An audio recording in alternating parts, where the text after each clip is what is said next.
So, Stan, see you Friday night, right? Why should I see you Friday night? I don't see you any other night. It's the grand opening of our bar. I told you about it. Sorry, Munch. Sorry, Munch. What do you mean? World Wrestling Federation's on TV Friday night. I'm staying home. We got a TV in the bar. 32-inch color Sony. It'll be like you're right there in the ring with Doink the Clown. Hey, you can watch whatever you want after Doink's over. Doink is a very serious wrestler. This podcast is a member of the Place to Be Nation family. Visit us at placetobenation.com. The only place to be in your pop culture world. It's time! It's time! It's Vader time! You're living with the demon, brother. And the demon is called fear. That's right! I wouldn't have this kind of a match. I would just make Vader champion. It would save a lot of wear and tear on everybody else's part. There's no place else to run! There's nowhere else to hide! It is time to get it on! Boy, if the Denver Broncos had him on the line, you wouldn't need the rest of the guys. I'm talking about Vader. He could win the Super Bowl all by himself. Because you know Vader feels no pain. But you remember the pain game, brother? Well, it starts all over again. Grab your plunder and open the pay window. It's time for Survey Says. Welcome everyone back to Survey Says. We're here tonight for our 15th episode. It's kind of going to be a sad edition tonight here on the Place to Be Nation, as today Big Van Vader has passed away. So we thought we'd kind of throw in a little brief tribute to Big Van Vader. And we also want to dedicate our show to our very good friend of the Place to Be Nation. She's co-host with Tim on PTB Pop, and she also does Geek and Sassy, Jennifer Smith. Tim, tonight we are here inside of Center Stage for part 2 of our WWF versus WCW edition of this podcast. How are you feeling tonight, buddy? I'm feeling okay, Mr. Savage Helene. A little bit melancholy. I don't think we expected to get the news of Big Van Vader's passing today as we record this show, so a little bit sad. He was only, 63 years old, I believe, so not an old man by any means. One of those guys who, he was still wrestling up until as recently as, last year in Japan. Oh, wow. Yeah, hard to believe, right?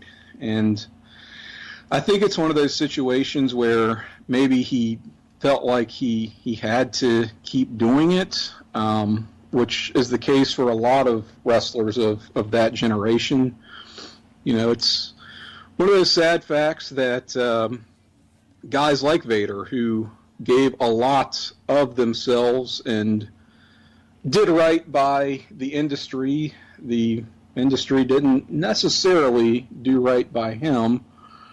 By them, I should say. But, he had, I think, had some heart troubles, which maybe would be what you would expect of a guy his size and his age who'd been at this for as long as he had. So it's just a shame, and something I think that the industry has gotten better about. But, you just feel badly for these guys who we got so much entertainment value from, growing up in our childhood and still looking back today, and you wish they were still with us and were taken care of a little bit better. So not meant to really be an indictment of the wrestling industry or anything, but something that I think probably should be expressed. It's not even really a matter of opinion, more just facts. Look at the examples we've had just year after year. So, Vader's a guy we've discussed a lot, and we have praised his matches a great deal on this program. We're only 15 episodes young, but he's a guy who comes up over and over, right? And I would say one of the great big men of this industry, of the professional wrestling industry, but one of the just greats, period, big men or otherwise. What you're saying about how he was still wrestling into his 60s, it does kind of remind me of how, there is really, no, like when you're wrestling, you don't really have a pension, or like a 401k like we have at our jobs. So it's like, I guess you have to keep going to pay the bills. Yeah, it's sort of like if you don't make your money while you're young and can get out while you're young, you just sort of keep at it unless you have a fallback. And a lot of these guys really don't. So something you maybe don't think about when you're in your prime and you are making good money, which I certainly hope Vader did, especially for what he put his body through for our entertainment. But that's just a reality of the situation, and it's good that I think people are kind of rediscovering him through the WWE network. He was somebody who was like on top at a time when wrestling wasn't really hot anymore. That's when he had his best years, Oh, yeah, for sure, because this goes along with what you were saying earlier, but I was talking to one of my coworkers about Vader today. He was saying that the only thing he's ever seen from Vader is maybe a year in '98 in the Attitude Era, and he's only recently now went back because of the network. And he hasn't even went back to '92 when he won the title and beat Sting in that match we were talking about on our last show with Jordan Duncan. Yeah, just our last show, going over that very historic match. I mean, God, Vader was so good just as a power guy, as a striker, also super agile. I mean, hitting dudes with moonsaults and gracefully at that. Oh, yeah. So it just sucks because he like just missed the Nitro era / the Monday Night Wars era by about, 2 weeks or so? I'm not sure when his official WCW release was, but they started up Nitro right after that, and he was gone. Yeah, because he was supposed to be on their War Games team later that month in September, and then they plugged Luger in.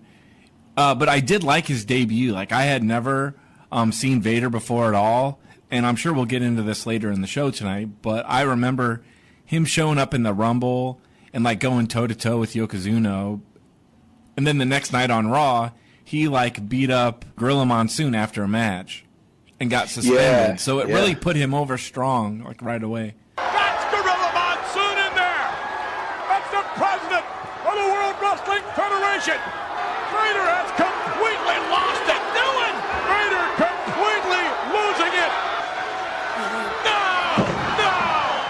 Yes, he did have his WWF run during the Monday Night Wars, but as you said, we'll kind of get into that as we delve into our topic tonight. So we gave a shout out to Jennifer Jenny Smith, my dear co-host on Talkin' Pop as well.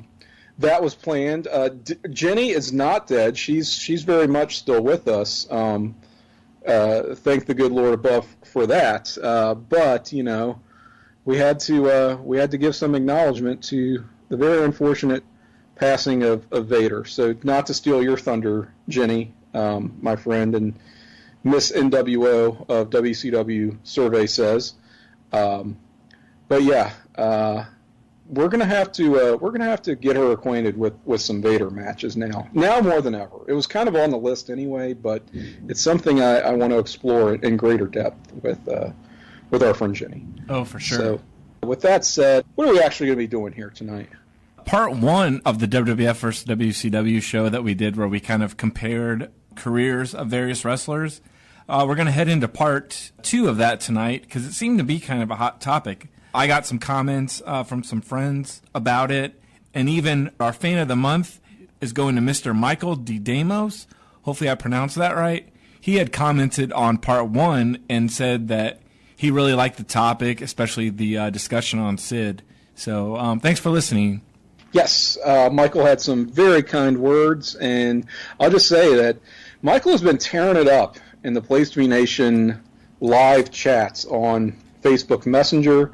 So if you'd like to be a part of that group, be a part of that conversation, just shoot us a note on the Place to Be Nation Wrestling Facebook page. If you're not a member already, just check that out. Should not be hard to find, open to the public. But yeah, we have a live chats group, just a spin-off of that, where people talk about, wrestling and sort of whatever's on their mind throughout the day. A very stream of consciousness kind of chat that Michael is very active in, and I get a kick out of checking into that chat throughout the day. So I was glad that he enjoyed our first installment of this series as much as he did. And so I guess this is kind of almost a mini series within Survey Says, where we are kind of putting the WWF and WCW head to head, just playing some rounds of who used them better, comparing talent that worked for both promotions throughout their careers. And some of these you would think would be easier than others, but we put kind of a qualifier on this survey, this assessment that we're doing, and that's we're cutting it off in March of 2001 when WCW was no more. So that's our cutoff. We're not counting anything that took place in anyone's career, perhaps when they joined the World Wrestling Federation after the buyout of WCW. Otherwise, this exercise would be a lot easier than it has been so far. So I don't know. I think that makes it a little bit more interesting. I felt like we had to put some kind of cutoff on it. Even if it was going to be a little bit arbitrary, we went back and forth on what that should be, and we kind of just decided on, okay, how about when WCW closed their doors? None of the invasion era crap, none of that. Later, continuation of WCW gimmicks that you got sometimes, just none of that. It's when both organizations existed. That's the fair comparison that we're trying to make here. I don't know if this time I had as hard of a time as they did with guys on the first show. Like, obviously, Mr. Perfect, that was kind of a one I went back and forth on, and I think Dustin Rhodes was another one. I think that might have been one where we tied on. Yeah, there were a couple of washes. I think Henning / Mr. Perfect was one where you went one way, I went another. But for the most part, we were kind of in tandem with our conclusions that we drew, and it's sort of better that we are, because at the end of the day, that helps our running tally, where we can say, okay, who came out the winner. Yeah. And we can get a lot of mileage out of this concept. By no means are we going to hit on every single guy that worked for both promotions in the span of two shows. We did like 20 in that previous installment, and we're going to try to hit up another 20 here and keep going, because we've got quite the list, do we not? Yeah, because as you had said, with our ties and what the score was when we left off, 11 for WCW, 7 for WWF, and 2 were ties. And I think one of those ties was actually Hacksaw Jim Duggan. Oh, wasn't it? Yep. Because didn't we both? That sounds right. Yeah, because we both went WWF with Goldust, and I think the ties were Hennig and Hacksaw. I mean, it's trickier than you would think. Yeah. Jericho made for a pretty good discussion, where you think of, well, obviously he's had this long career in the WWF, but so little of it actually counts for the purposes of what we're looking at, because he had kind of a longer run in WCW as compared to WWF while WCW was still in existence, if that makes sense. Oh, yeah, so for sure. He made for a tricky one, for sure. Yeah, but what I really remember boiling it down to was 98 versus 2000. It's like...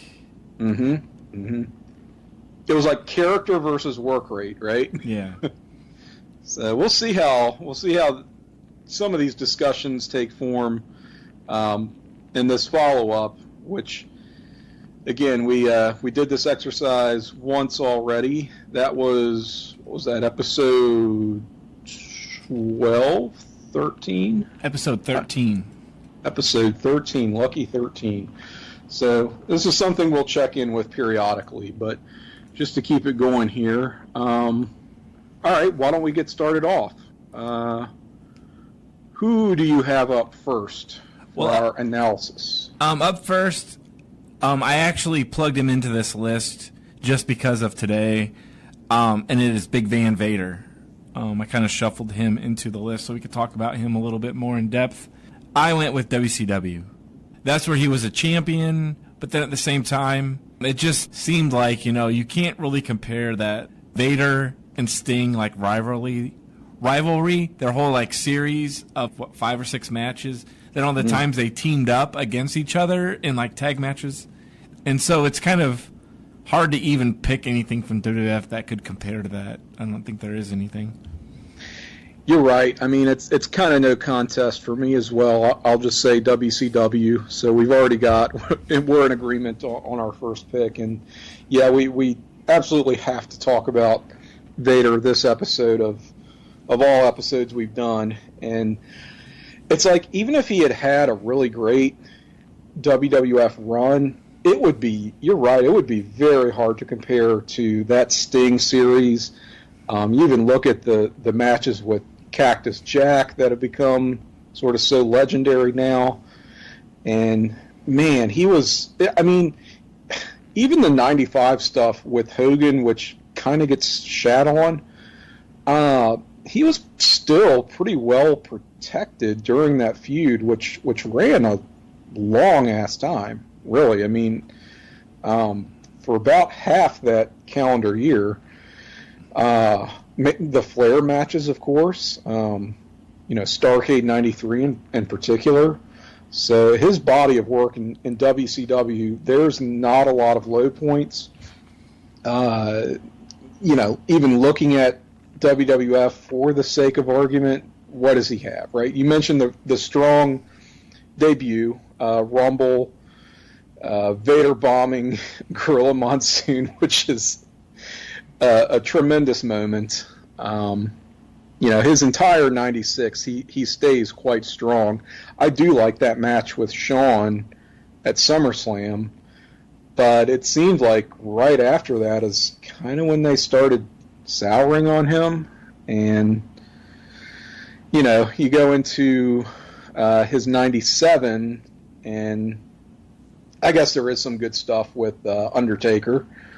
Anytime those two got in the ring, they had really good chemistry in a way that maybe you wouldn't expect. Yeah, and didn't you even you attended that pay-per-view, right? That was Cold Day in Hell, or it was actually in Virginia. You're right. Yes, good memory. It was Vader and Ken Shamrock.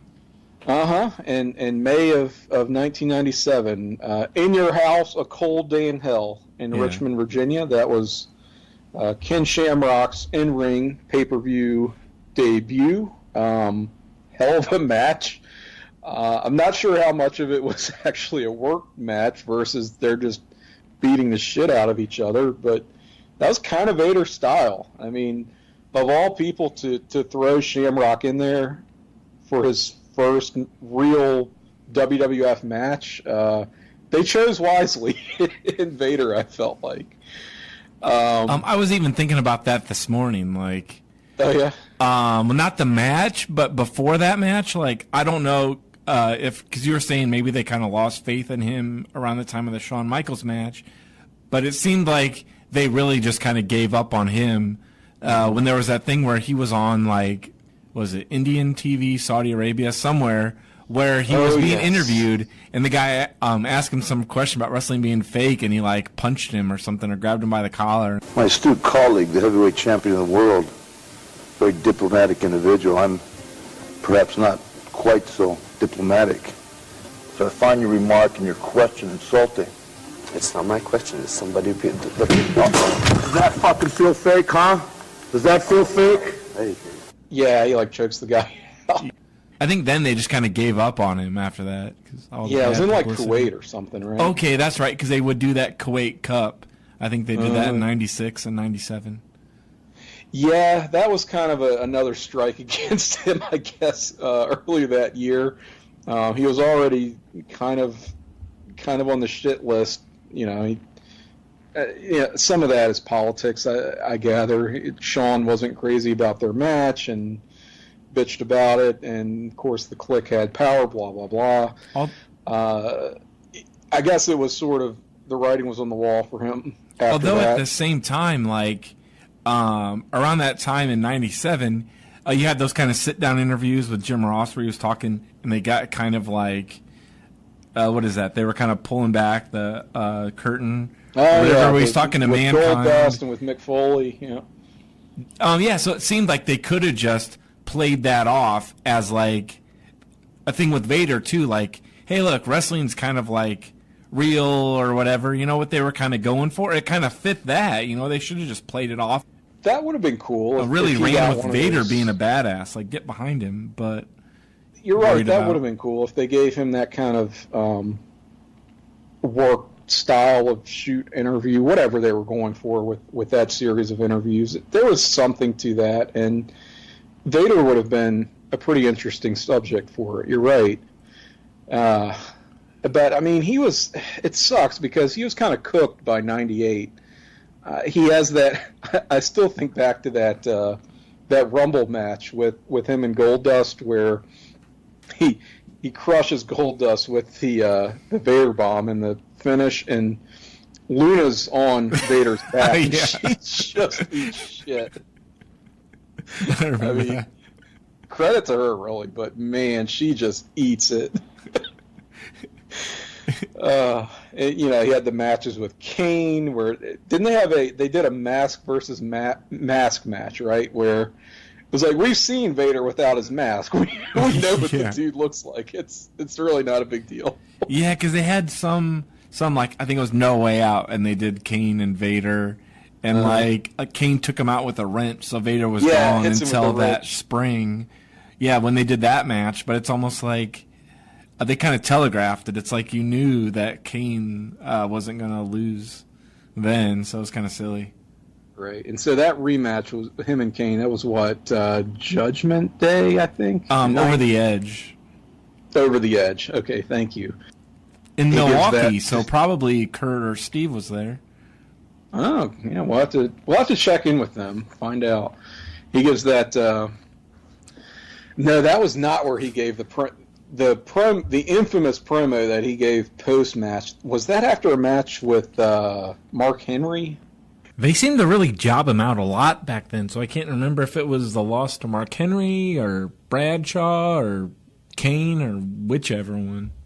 I made the biggest mistake of my life. I trained. Look at me, I'm so big. Maybe bitter time's over. I'm nothing but a big piece of shit. A big fat piece of shit. I feel so bad for even bringing that up and laughing, but honest to God, that is one of my funniest, just because it was so unexpected, and I don't know if that was supposed to be part of a really ill-advised new gimmick, or they were going to try to reinvent his character coming out of that, or he's just completely going off script. I don't know, but when I first saw that, it was so completely out of left field and unexpected. It ain't nothing but a big piece of shit, a big fat piece of shit. I just lost it. I completely lost it, and then to this day, I cannot keep myself from laughing when I see that. Again, I feel terrible given the circumstances today, but it's just one of those things that shows you how Vader is like the gift that keeps on giving. And I don't know, call that a low light of his WWF run, but I don't know. I guess at the end of the day, he still, during his WWF run, had gas in the tank, and it's too bad they didn't try to capitalize on what they had. He could have been a much bigger player than he was. Yeah, like I think it's probably just maybe timing, because that summer Sid came back and was plugged into that 6-man against Vader and Camp Cornette. So maybe when Sid came back, and they just went with him instead as the big monster. So okay, it's like they got Sid, And then even, like if they were going to do like a shoot fighting Vader, they had Ken Shamrock. So it's like he had more cred maybe then too. Yeah, you're right. And plus, Kane starting up in 97 probably took the wind out of his sails too, because as I understand it, Kane was not really meant to be sort of a long-term act, but he caught on and got so over that they kept him around. So figure maybe Vader got a little bit crowded out in that whole scene as well. I think we've said our piece on Vader.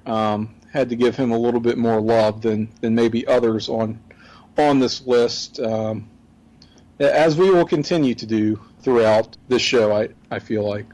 Up for number 2 is one that I'm really wanting to talk about, because this guy could go either way. You could have a strong case for his WWF work or his WCW work. It is Lord Stephen, or I guess you could call him William Regal, as I'm leaning with the WWF. So Okay. I want to hear your argument first, because I have mine, but I want to hear what you're going to go with.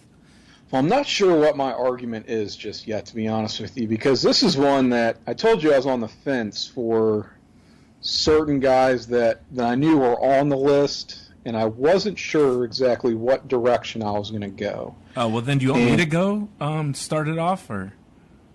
No, it's okay. We can. I might be able to work myself through and come to a conclusion as we talk about Stephen/William Regal.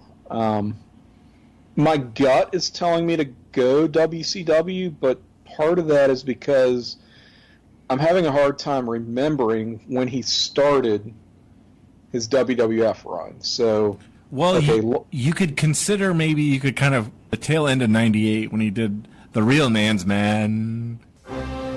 No sensitive skin foaming gels, no dual gliding twin blade action. Lesser men flick their fancy shicks. This man goes rugged when it comes to eliminating stubble. He's Stephen Regal, a real man's man. The man's man, the real man's man, and that's the thing that messes me up, because I know that he came in with that gimmick, and they're running those vignettes like in, was it like October, November? He was came in around the time of the Survivor Series Deadly Game tournament in '98. So great, but did not stick around long. No. And what people tend to forget is he actually went back to WCW in '99. So had a brief return before, I guess, going into rehab and getting himself the help that he needed, and returning to the WWF. And that was in, what, 2000? Yeah, but it was, I don't remember when. The fall. He had that match with Naked Mitty. Oh yeah, because he came back. Oh yeah, he was making those awful faces, like he had to touch him, and he was like, yes. He was like so appalled. And that's actually why I'm going with Regal for the WWF, because sure he was commissioner, no, but just his his act or something like that, how his facial expressions were. And especially like a besmirch, like I had never heard of besmirch before, but it was such a funny term. So, well, he was the goodwill ambassador. You know, he was teaching us as unrefined, uncivilized Americans proper etiquette and how to conduct ourselves. Mm-hmm. It's a very fitting gimmick for him.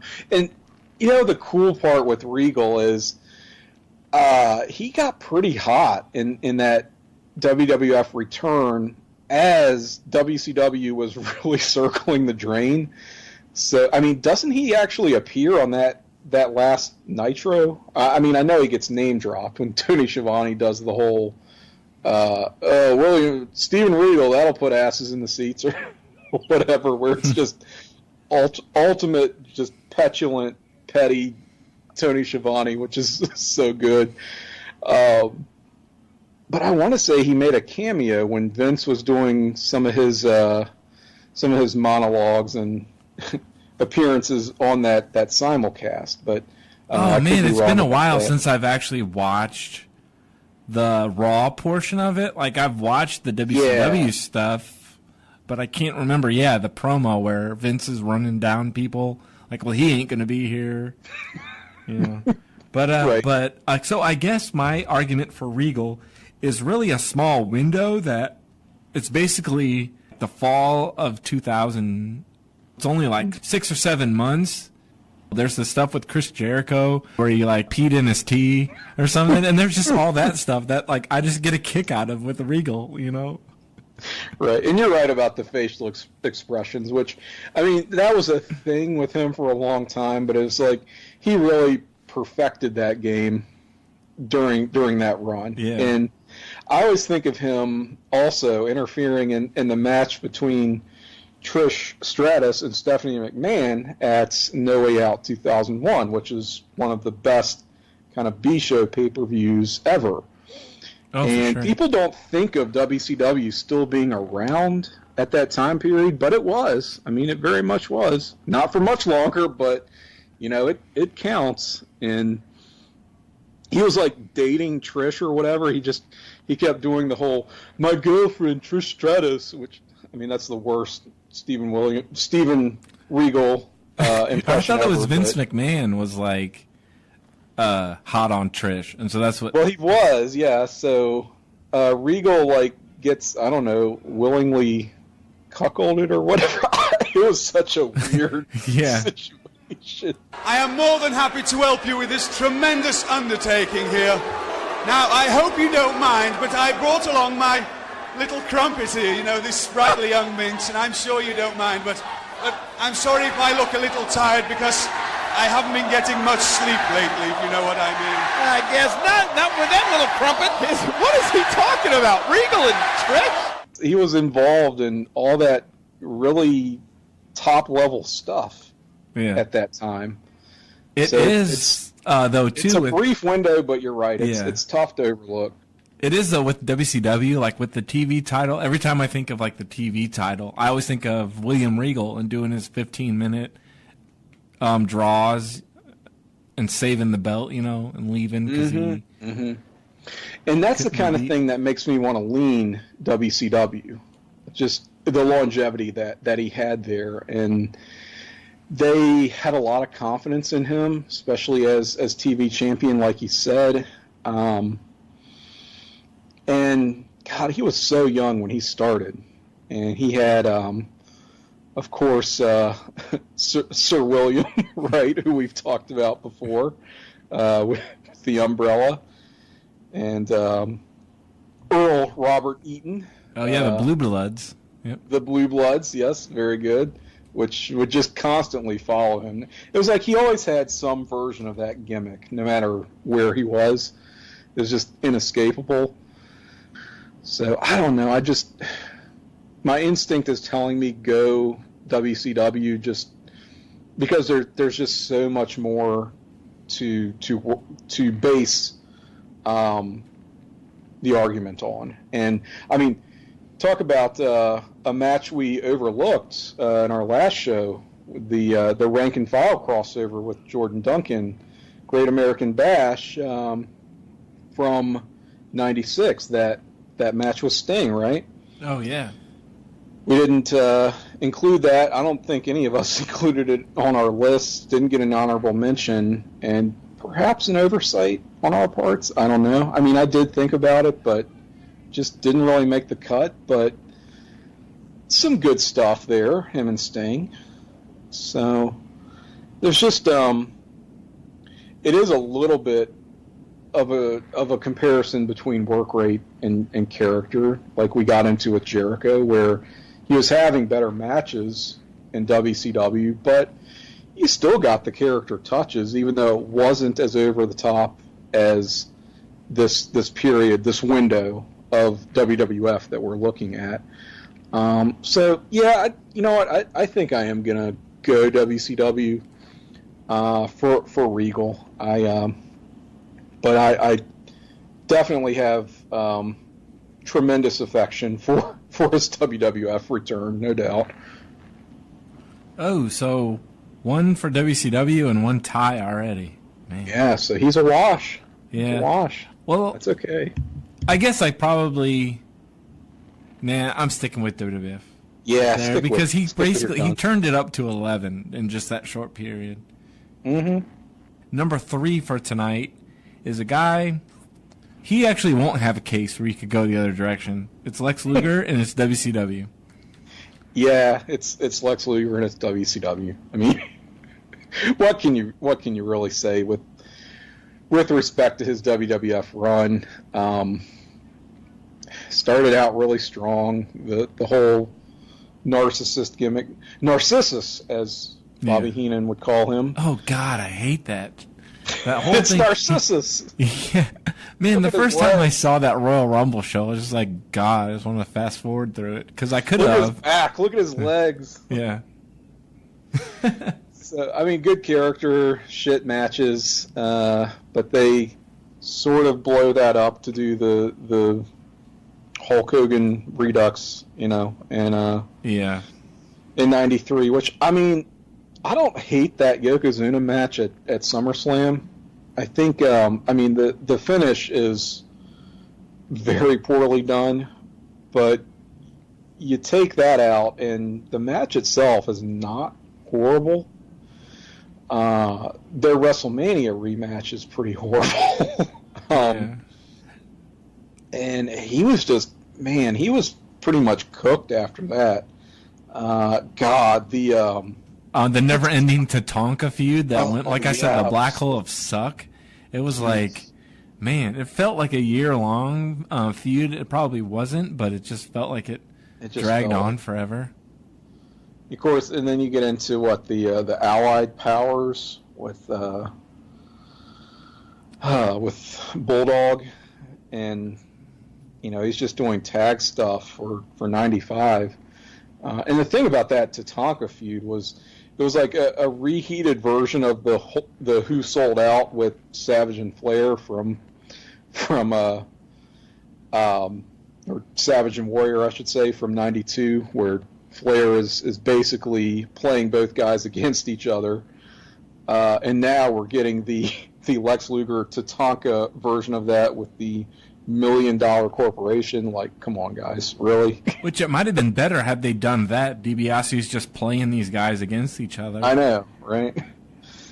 So it's just, you're right. I just, and it was just like, it's so revitalized his career when he went back to WCW in '95, that Nitro return, that surprise return, and then his character really heats up where he's doing the tweener kind of gimmick, tagging with Sting in '96. We've talked about a lot. There's just WWF for Luger is kind of a blip on the radar. So, moving on.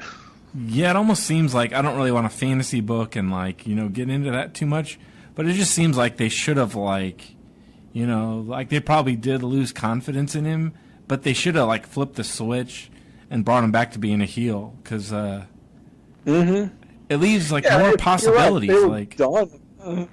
More possibilities. Exactly. If they felt like they were done with him as a face, and he was a choke artist, couldn't get it done, and they weren't going to go with him, weren't going to give him the title, then go back to what was working. Shit. I don't get it. So I guess we got to give that to WCW. So easily. Yep. Yeah, easily.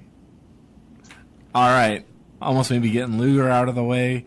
We're getting this guy out of the way, the Honky Tonk Man, who that my feelings for Honky Tonk Man. Yes, your favorite. Your favorite WCW wrestler.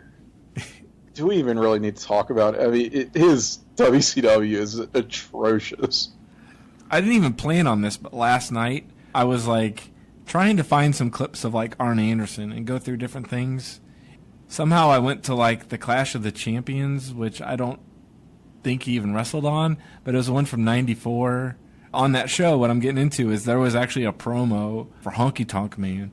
He was driving his Cadillac down the street, and some guy's dancing in his yard, and it's so awful. And the song, it's they used his WWF theme, but totally like ripped it off, and instead of like he's a honky tonk man, it's like you're a honky tonk babe or something. But it's the same exact song, and just 10 times worse.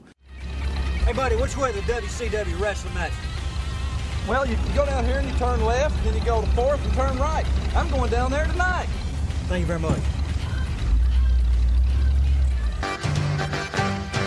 I drive a pink Cadillac, I got my hair slicked back, I got all kind of girl hanging on my back. You're just a honky dog, baby. You're just a honky dog, baby.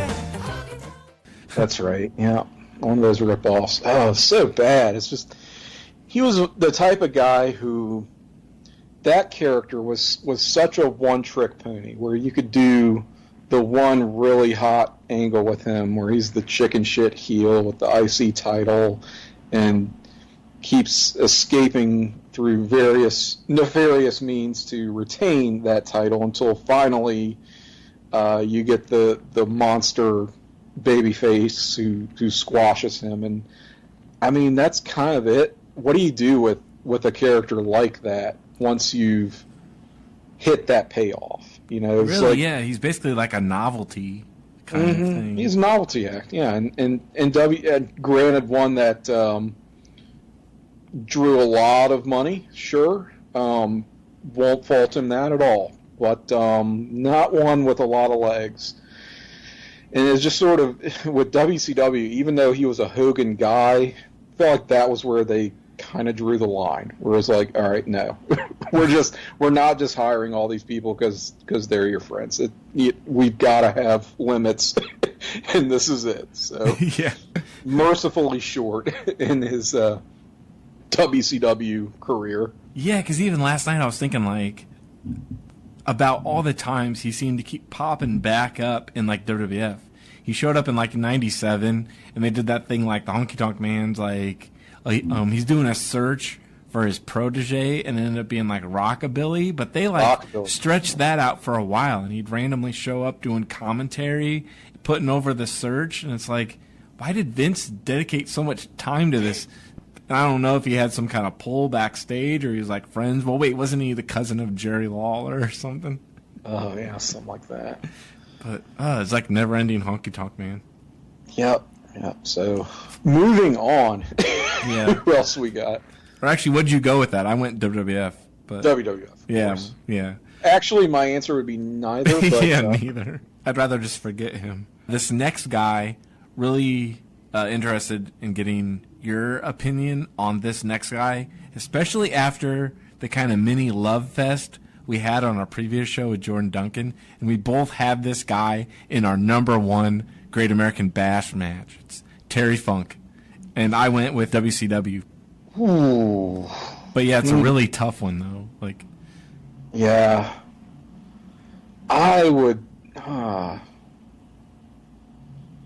have to lean WCW as well, kind of for his 1989 alone. Did an entire show dedicated to the year 1989, so I've kind of gone back and revisited his stuff, his Flair matches. Even that Steamboat match that he has at, I don't know what number, but one of the clashes, while Flair was on the shelf selling the neck injury. Yeah. Is pretty strong. And I mean, yeah, you've got the early WWF with with him in '85, and then like wrestling Junkyard Dog, but even wrestled Hulk Hogan a lot. Do you know the difference between a Texas Brandon and a WWF Brandon? In Texas, we brand cattle, and in the WWF, we brand jackasses! Laugh! Laugh! Shut up! He did, you're right. Which on Saturday night's main event, right? It is really tough because even like I didn't see any of that stuff. Like my first exposure to Terry Funk, I think, was when he showed up in the one Royal Rumble, like randomly. Yeah. And he starts brawling with Mankind, and Jim Ross starts talking about their history, kind of But like I was like, what? I was confused. And then they do. He shows up later at the tail end of that year as like I guess Chainsaw Charlie. Mm-hmm. And they tried to act like he was somebody else, but then they kind of like basically then started referring to him as Terry Funk. But that was my first exposure. But then going back and like backtrack, and it's like, man, yeah, there is a really good 85 and 89, then coming back in 94 with the Stud Stable. And even like the 2000 stuff where Stable. he was the hardcore. So he's Can't got sleep like, on that. He's basically around for like every era. He's got like a really good pocket almost, like part of. Well, then each year. he comes back in 2000 doing the commissioner in WCW, and I think that's not great shakes by any means. And jumped off, did a moonsault off the horse stable. Yes, he does a moonsault off the horse, which did not happen, but it should have happened. It could have happened. No, he actually got kicked in the head, I think, instead. Yeah, he almost got kicked in the head. Him or Chris Candido. Anyway, it was him and Chris Candido in a hardcore match in a horse stable, right? Was it on the Double Cross Ranch? I think it was. Well, that's what they said. So, yeah, I mean, that, which is kind of crazy. He has another match with Flair on, like, was it like Super Brawl 2000 or whatever? Yeah. Which is kind of nuts. Has like a hardcore match with Kevin Nash and hits him with a branding, or actually brands him with a branding iron, I should say. Just absurd. But all right, so looking at the WWF stuff before that, you mentioned Chainsaw Charlie, 97. He makes that little return and does some good stuff with Foley. Absolutely, I really enjoy that tag team. In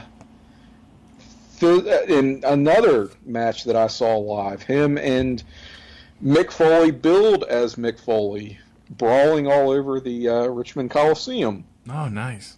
In their number one contenders match. Could not see shit in the arena live, but watching it back on television made for you realize it was a pretty entertaining match. He does fizzle after that for sure, and it's kind of like that run was more impressive than it was good, just because he's this 56, 57-year-old man, whatever, with no knees, doing fucking moonsaults, right? Was Terry Funk ever young? Valid question. Was Terry Funk ever young? I'm going to go with no, he was born middle-aged and crazy. Yeah. Moonsaulting off his, like, crib or something? Yes, yeah. I'm resisting the urge to do a Terry Funk impersonation here, just because I'm not good at it. So I'm not going to. That 97, 98 stuff is okay, but I don't think it really holds up to his NWA/WCW body of work. And I mean, the closest you could come to maybe giving the nod to WWF is that earlier 80s stuff, especially with him and Hogan. Just because it was quite different to see Hogan go up against a heel character like that. Though I don't think we got enough of it to beat out his WCW stuff. So I think, are we both in agreement? Terry Funk goes WCW? Although there was one really cool promo. It might have been on one of those Hulk Hogan DVDs, like the 4-disc or the 3-disc anthology thing. But they had Hulk Hogan against Terry Funk on there. And Terry Funk cuts one of the coolest promos. It might even be cooler than the Slamboree 94 one. But he's getting interviewed by a pool by Jesse Ventura. I think before the Saturday Night's main event match that you had mentioned. You don't really look like the beach type to me. What are you doing here? Tonight, after I beat the heavyweight champion Hulk Hogan, all the national press will be taking my picture, and I won a great tan for the cover of Sports Illustrated. Well, I don't know if Sports Illustrated's here, Terry. They better be. They put that overrated blonde blowhard Hogan on the cover. They better put me on it when I'm through, or I'll fry them. Both of them. I'll fry them with my iron. That's a promise. Because that was the first time I really heard him cut a heel promo, and I'm like, oh my God, this guy is awesome. And it kind of set me in that direction. Like a legit Terry Funk heel promo. Yeah. But so we're in agreement with Terry Funk. So the tide might be turning now, because the next guy I have, I'm leaning WWF for Jake the Snake Roberts. Oh, yes, definitely. Another one that's just a layup. What can you even say about his WCW? Here again, just such a brief spell. What does he even do? Like, okay, so he has the pretty hot debut, hitting the DDT on Sting, right, to start up that feud. And they have, what is it, like a multi-man match at one of the clashes leading up to Havoc 92? Yeah, they had something, I think it was like Jake and Vader and Hercules in a mask and like Rick Rude against the Steiner brothers and Sting and somebody else, I think. I think it was like an elimination thing. Thank you. You know those clashes far better than I. So hey, at least I'm good for something. Yeah, definitely. They have the horrible spin the wheel, make the deal, coal miner's glove match, the infamously bad match at Havoc 92. Doesn't he get bit by the snake and it's like hanging off of his cheek and it's just kind of clipped on there? Yeah, he gets bit by his own snake, so that was certainly a thing. And it was just kind of hanging off of him, the little bullshit snake. Like the savage snake bite. It was not. Yes, it was like the complete cobra opposite. Bite. No, a poor recreation of that. Gosh, Jake, he kind of had the misfortune of bad timing, I think, where wasn't he supposed to, after his WWF in-ring career was over, that Undertaker match at WrestleMania 8 in 92, he was meant to move into more of a creative role as a writer or booker or something like that, and then kind of got the offer or maybe put feelers out to WCW and basically got out of his WWF contract by foregoing his merchandising and licensing money that was kind of owed to him, or that he otherwise would have received had he stuck with WWF. So he says, forget all that. I'm willing to part with it because I have signed this huge contract with WCW, which I think he made that deal, I want to say, with Kip Allen Fry. This, again, being that 1992 period. But Fry is out the door very quickly. Bill Watts comes in, and Bill Watts was there to sort of clean house and, cut some of those big money contracts. And that was sort of his first order of business, was he saw that Jake Roberts deal and said, well, he didn't make that deal with me, so that's not what I'm going to pay him. And by the way, I also hate Jake Roberts. So they had history, going back to Mid-South, I believe, and just always had bad blood. So he kind of, I would say Jake fucked himself, but I can't imagine he saw these things coming to pass. So somewhat a victim of circumstance there, and it just you don't have much to say about that WCW career that he had. It's just kind of a footnote.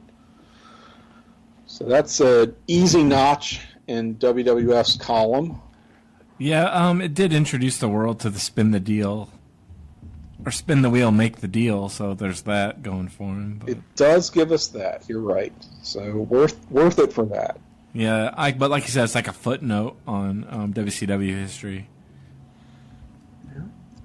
I can remember seeing him when I was a kid, and like, it seemed like it was 93, but it may not have been, but I know it was just a random WCW TV match. I don't even know if he lasted in the 93 WCW. No, as far as I know, he was gone with Halloween Havoc. Yeah, I mean, he certainly didn't do anything high profile after that, so that must have been curtains for him. So I don't know, maybe it was just a weird syndication thing, who knows.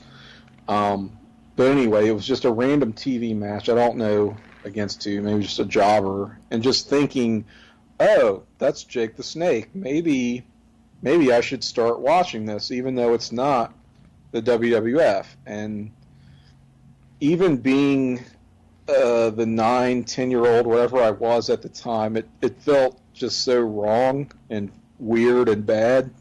I was like, no, I don't think I am going to watch this after all. So, certainly did not hook me as a young viewer. But, hey, it sounds almost like me and Honky Tonk Man, where it's like you watch it and you're like, well, as you're saying, man, this seems wrong because Jake is a WWF guy. And I'm like, well, here's a guy that I never liked anyway, so screw this. Yeah. It's kind of like the opposite or the inverse of like your introduction. Right, because Jake was my fave when I first started watching wrestling. So he was the guy that hooked me in the WWF, and I couldn't follow him. It wasn't right. It wasn't meant to be. But that's another squash for the WWF and this exercise we're doing. Let's keep rolling. Who else do we have? We've got another squash up next. So maybe I should have shuffled it around a little bit more, not had too many squashes. We got a lot to get through, so I'm sure but some of these will be squashes or, like you said, layups anyways. You know, there's a lot that are kind of deep, and there's a lot that are kind of layups. But this guy, it's almost like a Ric Flair and Undertaker and even a Jake Roberts. But it's Dusty Rhodes, and you got to go WCW with that. Yeah. I mean, the common man character, I kind of like it, but it's just, it doesn't really match up in the long run. No, and you want to talk about footnotes? We do have Sweet Sapphire. No, yeah. In WWF. I mean, certainly nowhere near enough to even make it worth consideration, but it's fun for what it is, I suppose. Or even Sapphire selling out to the $1 Million Man. Yes, Sapphire selling out, that's right. Sapphire going missing. And the great swerve and the payoff to that. And Hacksaw Jim Duggan like looking for her. We're looking for her. You know, we're all looking for her. Sherry Martel, who didn't say she was a person, just said she was missing. God. So we've said more about Sapphire and Dusty Rhodes' WWF run than we have Dusty. So that probably tells you enough right there. And the polka dots, which they did to perhaps ridicule him, he nonetheless made it work. But one of those guys just doesn't feel right in anything but WCW. There was one thing that I kind of was kind of interesting or kind of funny in just like a silly like wrestling. Have you ever seen any of his like vignettes or whatever, those debut things as the Common Man? Yes, oddly enough, I have. I think I know where you're going, but go ahead. There was one that like this was going on like 10 years back when that DVD came out, because I bought that because I thought it was cool how I think his DVD set came in like a little cardboard thing that you kind of opened up, and you could actually push a button, and he'd like say a phrase on it. You could hear him talk or something. But like my sister, like I showed her some of those, his vignettes, and there's one where he's a plumber, and he's at some lady's house where he goes and looks at her toilet, and he's saying something like, is it chocolate brown? But he's like, is it chocolate brown? And my sister and I would like crack up at that. It was just something we'd laugh at all the time. Is that water, like, I'm trying to think now, is it like real crystal clear? You know what I'm talking about, Mama? No. It's not? No. Whew. Is it brown? It's bad. Dark, dark brown. You talking about chocolate brown? Come and Woo! I got just the thing. We got to fix this, Mama. Oh, God, yes. Well, son of a plumber. I guess he was a plumber, according to WWF lore. Yeah. Oh, and that was also the introduction of, like, Dustin wrestling, too. Yes. So you got to start there, like, in the crowd, actually. I think, didn't DiBiase, like, get in his face? Or, no, I think he was sitting next to him and, like, taunting him. That's right. So, some good stuff in there. Just not enough of it. Yeah. So that's another one for WCW. And next up, we have a tag team. I think this is the first time we've had a tag team together, because we did the Faces of Fear, like, separate. And Arn and Tully were kind of separate in a way. But this one, for this tag team, I'm leaning with WCW again. But it's the Nasty Boys, all the way from Pity City.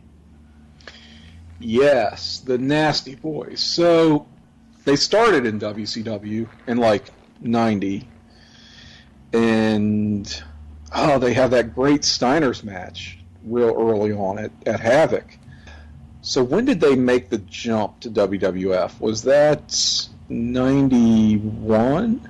Yeah, that was the first time I remember seeing them. Well, the Royal Rumble.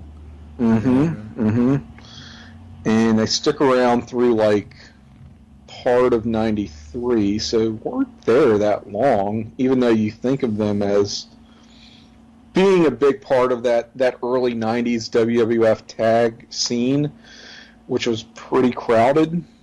I do kind of like that Hart Foundation match at WrestleMania 7. Yeah, I got to be with you on that one, or I got to go with you on that one, because I do like that tag match. So that is a notch in their WWF favor. And that was kind of the Hart Foundation's swan song, where after that, it's kind of Bret doing single stuff. And, they had LOD at SummerSlam. Yeah, so it's sort of a precursor to kind of their WCW street fight type brawls in a tag team environment. Yeah, because it seems like that's why I have to go WCW, because the Nasty Boys, yeah, when they're in a tag team match, like a straight tag team match isn't really that good. But WCW, they kind of played up more of that brawling, like you were saying. And so that's why I lean more to WCWs, because they kind of maybe plugged them into better matches, like, suited their skill set, I guess, or a lack of skill set. Yeah, good way to put it, yep. So another one where I don't totally hate their WWF stuff, but not enough of it to compare against WCW, where that was where they kind of clicked. And working with all those tag teams, all the Harlem Heat stuff and, various different combinations that they had at that time. Of course, you got, was it Cactus Jack and Max Payne or Kevin Sullivan, whichever way you want to go. So, yeah, you're right. It did play to their strengths or lack thereof a little bit more. Even the Public Enemy matches. Public Enemy, yep. How can we sleep on those? So, yeah, and they were more decorated as well. They were like, I want to say, 3-time WCW tag champions and once in WWF. So if you care about that kind of thing, then it comes into play. I am glad we're looking at them as a unit, as a tag team, rather than, Brian Knobbs and his singles run, which was the less said, the better. Although, didn't he kind of team up with Finlay, and they were both wearing, like, SWAT gear? Kind of like a big boss man, Bull Buchanan kind of thing? Or weren't they kind of doing that? Yes, they did do that when WCW started its own like hardcore division. The gates of Nastyville have now been opened, so get ready to feel the taste of nasty sensation. Okay, that was a sensation, I guess, in many ways. Yeah, like I have a vague like recollection of that. Yes. So I will definitely back you up on WCW for the Nasties. So we are in agreement. No surprises on them. And they're kind of a good case and example for this type of discussion because they're guys who basically were the same characters and the same gimmick in both promotions. I mean, there's no real change. You can't say, well, in WWF they were like this. I mean, yeah, they were being used differently, but totally the same characters, same guys. They even basically used the same like theme because I think WWF was just a scratch and kind of sound like turntables, and then when they went to WCW, they just kind of rapped over that song. Yes, they got lyrics. Yeah. And I think they changed. I don't know off the top of my head. Don't quote me, but they used the same move. It's just one was like I think it was Pity City, and then one was the Pit Stop. I think WWF might have been the Pit Stop, and WCW was Pity City because they had that in the song. Yeah. Yeah. God, we're going real deep on Nasty Boys discussion. I know. I love it. Sir, deep dive into. That's a deep dive. That's a dumpster dive you don't want to take. A dumpster dive. Yes, very. So let's kind of back up off of that and take a look at somebody else. God, now we're getting into like these next guys. Looking at my list, like the next two guys, I'm like, ooh man, we're really hitting the bottom already. Okay. Because the next guy I have is Brutus Beefcake. Oh. You weren't kidding. All right, so I have to go with WWF obviously because they did the Brutus Beefcake like character and they stuck with it. And even though I didn't like him, they did team him up with Hogan a couple times, so he got some high profile matches. And I think he even was the guy that ended, Mr. Perfect's undefeated streak. Wasn't that WrestleMania 6? Oh yeah. Mm-hmm. He does have that. You're right. And yeah, I mean, look, I have to go WWF for him. This is the thing, like all the WWF guys, or wins, I should say, are like squashes. It's not like even much of a debate that I'm noticing. So, I don't know. We'll have to track that as we go here. But with Beefcake, he just seemed like someone who had a narrow window where he could be over and could be a draw, and they got the most out of him that anybody could reasonably expect for that guy. And I'm not trying to shit on him, really. It is what it is. But, I mean, yeah, WWF did far better with him than I think anybody could ask for. And to even look at the WCW, for shits and grins, like, let's try to go through his WCW gimmicks. So he comes in as Brother Brutai, right? And was he the Butcher or something? Because that's when he was the Masked Man. Didn't they start him out as a face with Hulk Hogan, and then he became the Butcher? Yeah, because they revealed him as the mystery attacker, I think. Yeah. Yes, so he's the mystery attacker who gets to main event Starrcade 1994 with Hulk Hogan. And you figure a Starrcade main event would count towards somebody, but in his case, it's taking away from. So that's a shame. He goes into Is that when he goes into the Dungeon of Doom as the Zodiac? After that? No, was he the man with no name or something? The man with no name. And then he was the the Zodiac, I think. And then the Zodiac. Okay, I always get those. The man mixed without up. a country. Man I Without always a Country. throw that in there. Yep. So yeah, I got to get that in. The Zodiac, and after that, he's the Booty Man.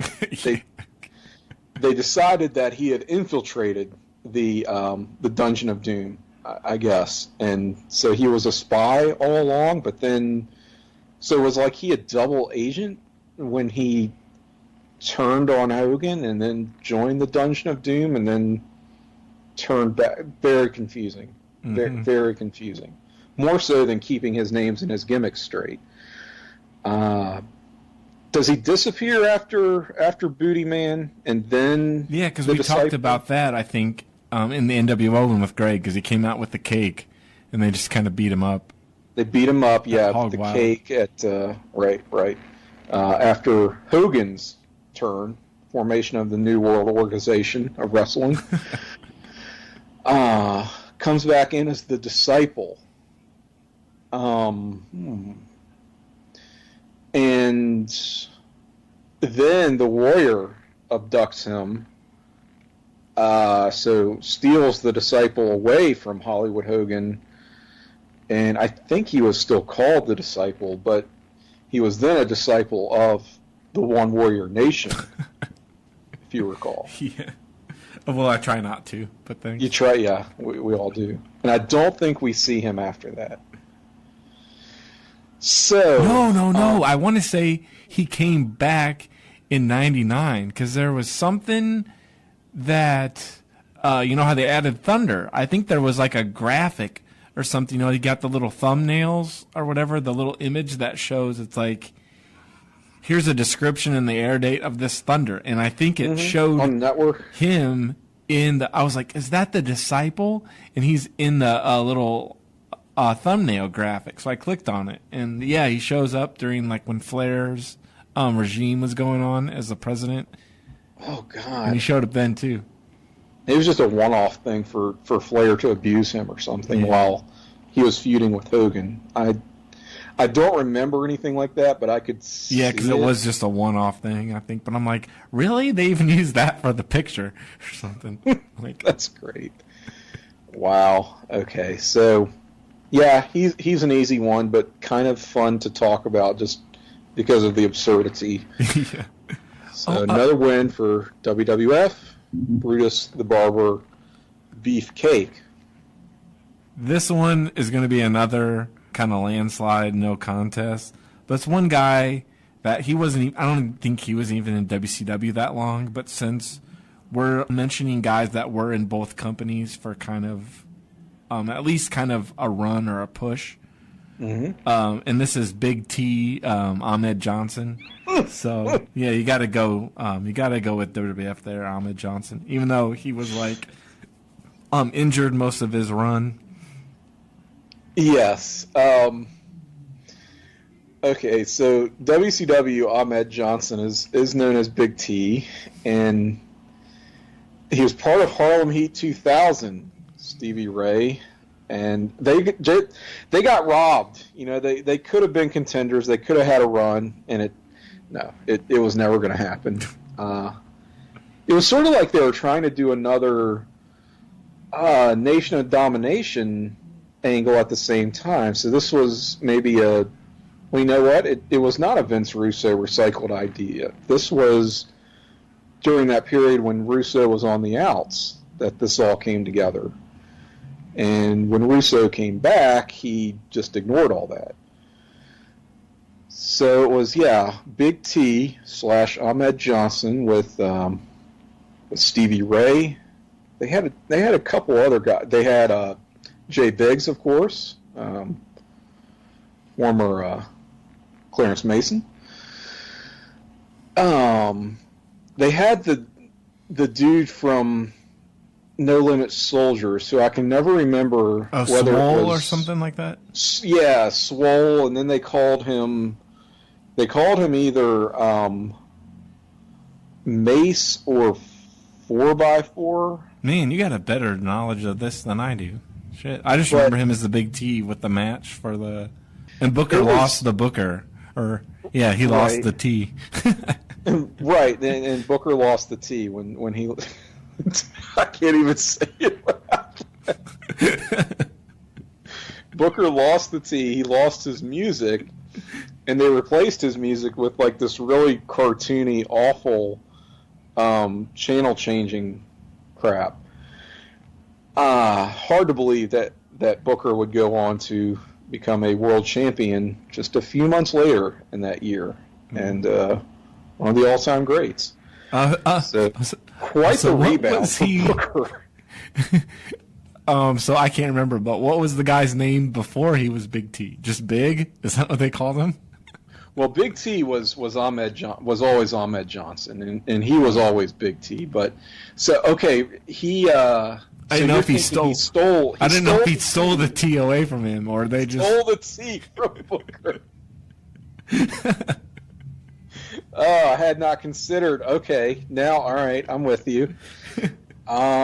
Yeah, what did they do with? How did they apply the T? If Big T was always Big T, I don't know. That's But this was like some kind of. Is Big T the father of Big E Langston or whatever? Oh crap! Could be onto something there. His uncle. I don't think the timing really worked out, but these things are all relative in wrestling. So, all right. Anyway, the kind of New Jack City booking of this faction in WCW was quite embarrassing and maybe more than a little racist. I don't know. I don't remember that well, and not inclined to revisit it. But it was what it was. Fact of the matter is, this is supposed to be a discussion about Ahmed Johnson. And of course, it's going to veer off into distant places. But we will put Ahmed in the WWS column. So now we've got, it's a little bit more even now. 5 WCW, 4 WWF, and 1 tie.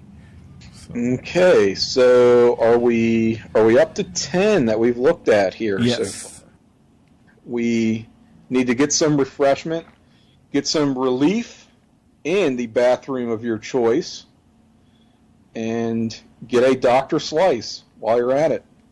Watch out if there's a lady in the men's room. No, you know what? Who cares? She stopped off to get her some relief. We don't care where she did that. It's of no concern. We're going to recharge, refuel, come back to this, and tackle some more WWF versus WCW head-to-head. Stick around. Time for nasty sensation! Get ready for Pity City! We're the nasty boys, we got a bad reputation. When you see the nasties coming, better change your direction. Everybody talks, but we know talk is cheap. If you mess with the boys, we'll rearrange your teeth. We're the boys. We're the boys. We're the nasty. Promotional consideration paid for by the following. Hey, pro wrestling announcer Kevin Kelly here. I want to make sure you are all subscribed to all the great feeds here at Place to Be Nation. It's really easy to do. Just head to iTunes or your preferred podcatcher app today and search and subscribe to the Place to Be Nation wrestling feed, which of course includes the full archives of the Kevin Kelly Show, the Place to Be Nation pod feed, and the Pro Wrestling Only feed. Subscribe, listen, and then rate us and leave feedback today. And be sure to give Justin your true thoughts. I mean, don't hold back. After all, he is kind of a jerk. Just listen to Scott.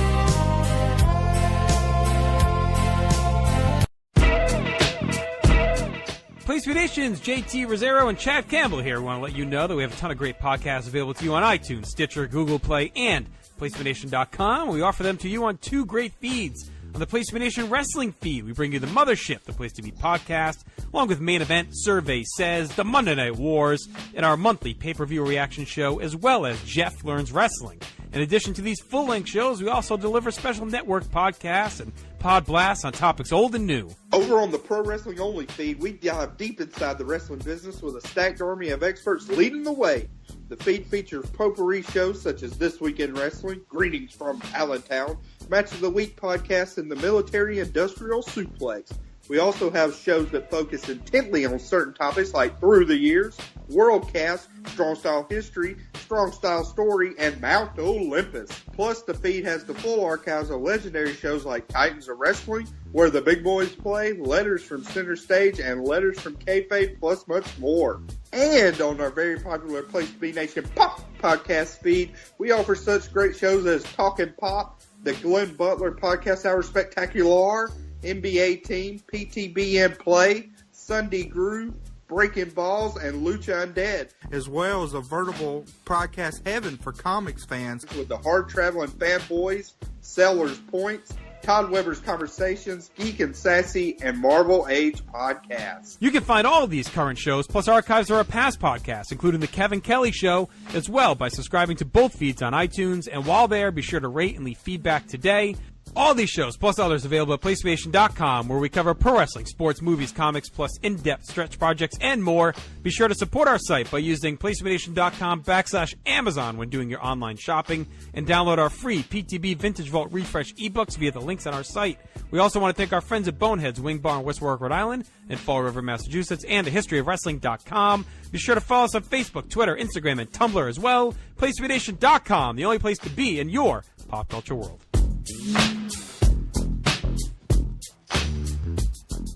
Place to Be Nation, it is me, the manager, Todd Weber, and I'm here to tell you all about a brand new show on the PTBN Pop feed. It's Talkin' Pop. Each month, hosts Jennifer Smith and Tim Capel discuss the hottest topics in pop culture along with their special guests. Funny, illuminating, and even sometimes a bit naughty, Talkin' Pop is our latest and greatest legendary Place to Be Nation podcast. So be sure to join Jenny and Tim every single month on Talkin' Pop. Proudly part of the PTBN Pop feed on iTunes, Stitcher, and PlaceToBeNation.com. The only place to be in your pop culture world. Big Josh from World Championship Wrestling, and I got a message for mainly you high school kids out there.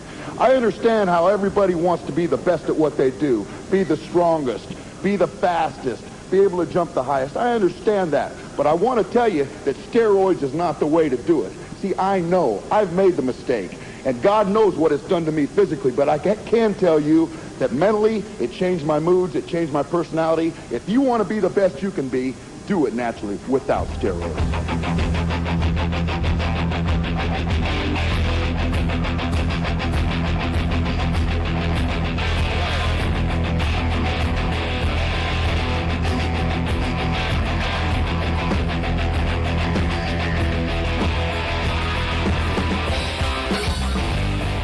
Welcome back for the second half of this episode, which is part 2 of our head-to-head WWF WCW Who Booked Them Better series. We did talk about our fan of the month, and we dedicated this episode also to our friend Jenny Smith. But I want to, before we get into the discussion, throw a shout out to Steve Willie, because I met up with him briefly just a couple days ago, because we were both up attending the NXT TakeOver Chicago show. A good one. Which, how you were talking about it, it made me think of this because of the Mick Foley and Terry Funk match you saw. And you said they were brawling in the crowd, so you couldn't make out a lot of it. It was the same with the main event of the TakeOver show, Tommaso Ciampa and Johnny Gargano. They were wrestling into the crowd, and there was like a platform that he did a cross body off of onto Tommaso, and it was like hard to see that, but I knew that they were going to dive off of that, because I'm like, why is there some random platform over here when the stage is on the opposite end?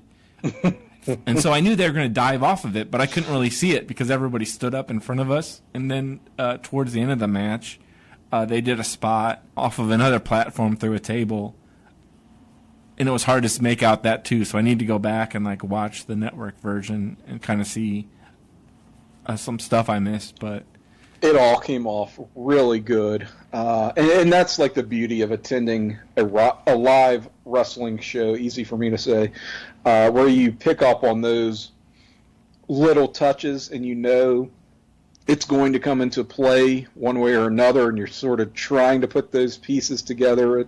It can be a lot of fun. And that feud, it's it's almost like single-handedly revitalized my interest in modern professional wrestling, because it's something that I can just purely enjoy and not like get into just the deconstructionist aspect of being a snarky, smarky, whatever type of wrestling fan. It's just such pure, unadulterated joy and violence, of course, that feud. So I'm kind of jealous, but also happy for you that you got to see that live. Yeah, really, because what you're saying, like, these takeovers, that's all I've ever seen of NXT, is just these takeovers. Like, I've never watched the weekly stuff. I've never really seen anything. Like, I'm content to watch WCW and not really pay attention to the current product. Right. But this NXT, like the first takeover I saw was the War Games one. I'm like, I got to see this because it's War Games. And that, like, blew me away. So I've been going over to my buddies, like, every time they do one of those, and we'll hang out on a Saturday, and we'll watch the takeover, like, before the Rumble and before, like, WrestleMania. And now we got to attend one, so it was pretty cool. Oh, yeah, I love them so much. So, changing gears slightly to get back into what we might consider some ironic enjoyment of wrestling. Speaking of WCW and old stuff, we're continuing our overview here, and we did 10 guys in our first half. Do you have our standings? How things sort of, how the landscape is shaping up so far here on our scoreboard? Well, out of those first 10, it's basically almost kind of the same as how it's stacked up on the last show, I believe. It's 5 with WCW, 4 with WWF, and 1 tie. 1 tie. Okay. Somewhat surprising to me, and I wondered if this is our WCW bias showing, but I don't know. I think if you put these to a vote, people would kind of come to similar conclusions. I don't think we're necessarily hot-taking here, but let's continue. So who's next up, our assessment? I'm going to go with a guy who is known for those wild brawls, and especially that we talked about just 2 minutes ago. We mentioned him. Mick Foley. He's known for those wild brawls, kind of like invented it. Really, basically, we talked about the Nasty Boys, and it kind of started with the Nasty Boys and Cactus Jack. Or at least on the big stage with WWF, WCW. They were kind of doing it in ECW around the same period. But they were kind of popularized it, I guess. But with Mick Foley, though, I'm going with his WWF career there. Okay. Or the 3 Faces of Foley. The 3 Faces of Foley, yeah, you do get that in WWF. I am leaning that direction as well. Don't have my mind fully made up yet. Really? Dang. Yeah, I mean, I'm trying to be open-minded when it comes to this, and this is one that we said that all the WWF wins so far have kind of been squashes, and this one is really not. He has a decent body of work in WCW, even if Mick Foley himself doesn't necessarily reflect on it all that fondly. I'm sure you're right, because like I can remember back he was there in 91, so part of that year and into 92, 93, 94, and I think I even saw him on a show in 90. I can't remember what it is, but there was a match where it was like the Legion of Doom and somebody against Cactus Jack, Bam Bam, and Kevin Sullivan on a show. There you go. And I mean, he has the wild brawls, of course, that we've talked about, and just taking these insane bumps that are just very hard to look at nowadays, but sort of a pioneer in that style of wrestling, and you almost don't appreciate now because it was kind of done to death so much in the Attitude Era. and done to a much paler reflection, in a lot of cases. So, yeah, I mean, you can't really totally dismiss Cactus Jack from this argument. That falls count anywhere on the coast match with Sting at Beach Blast, which I think we've talked about before, right? A lot of fun. I don't know if we've ever gotten into the Sting and Cactus Jack match, actually. Have we not? Oh, man. That's... That may be an oversight on our part that we'll have to remedy someday if we haven't really explored it. I think we talked about, I think we talked about it with our guest Justin JT Rosero when we were going through kind of the high concept WCW pay-per-views and such forth, and that show definitely came up. Oh yeah, I think so.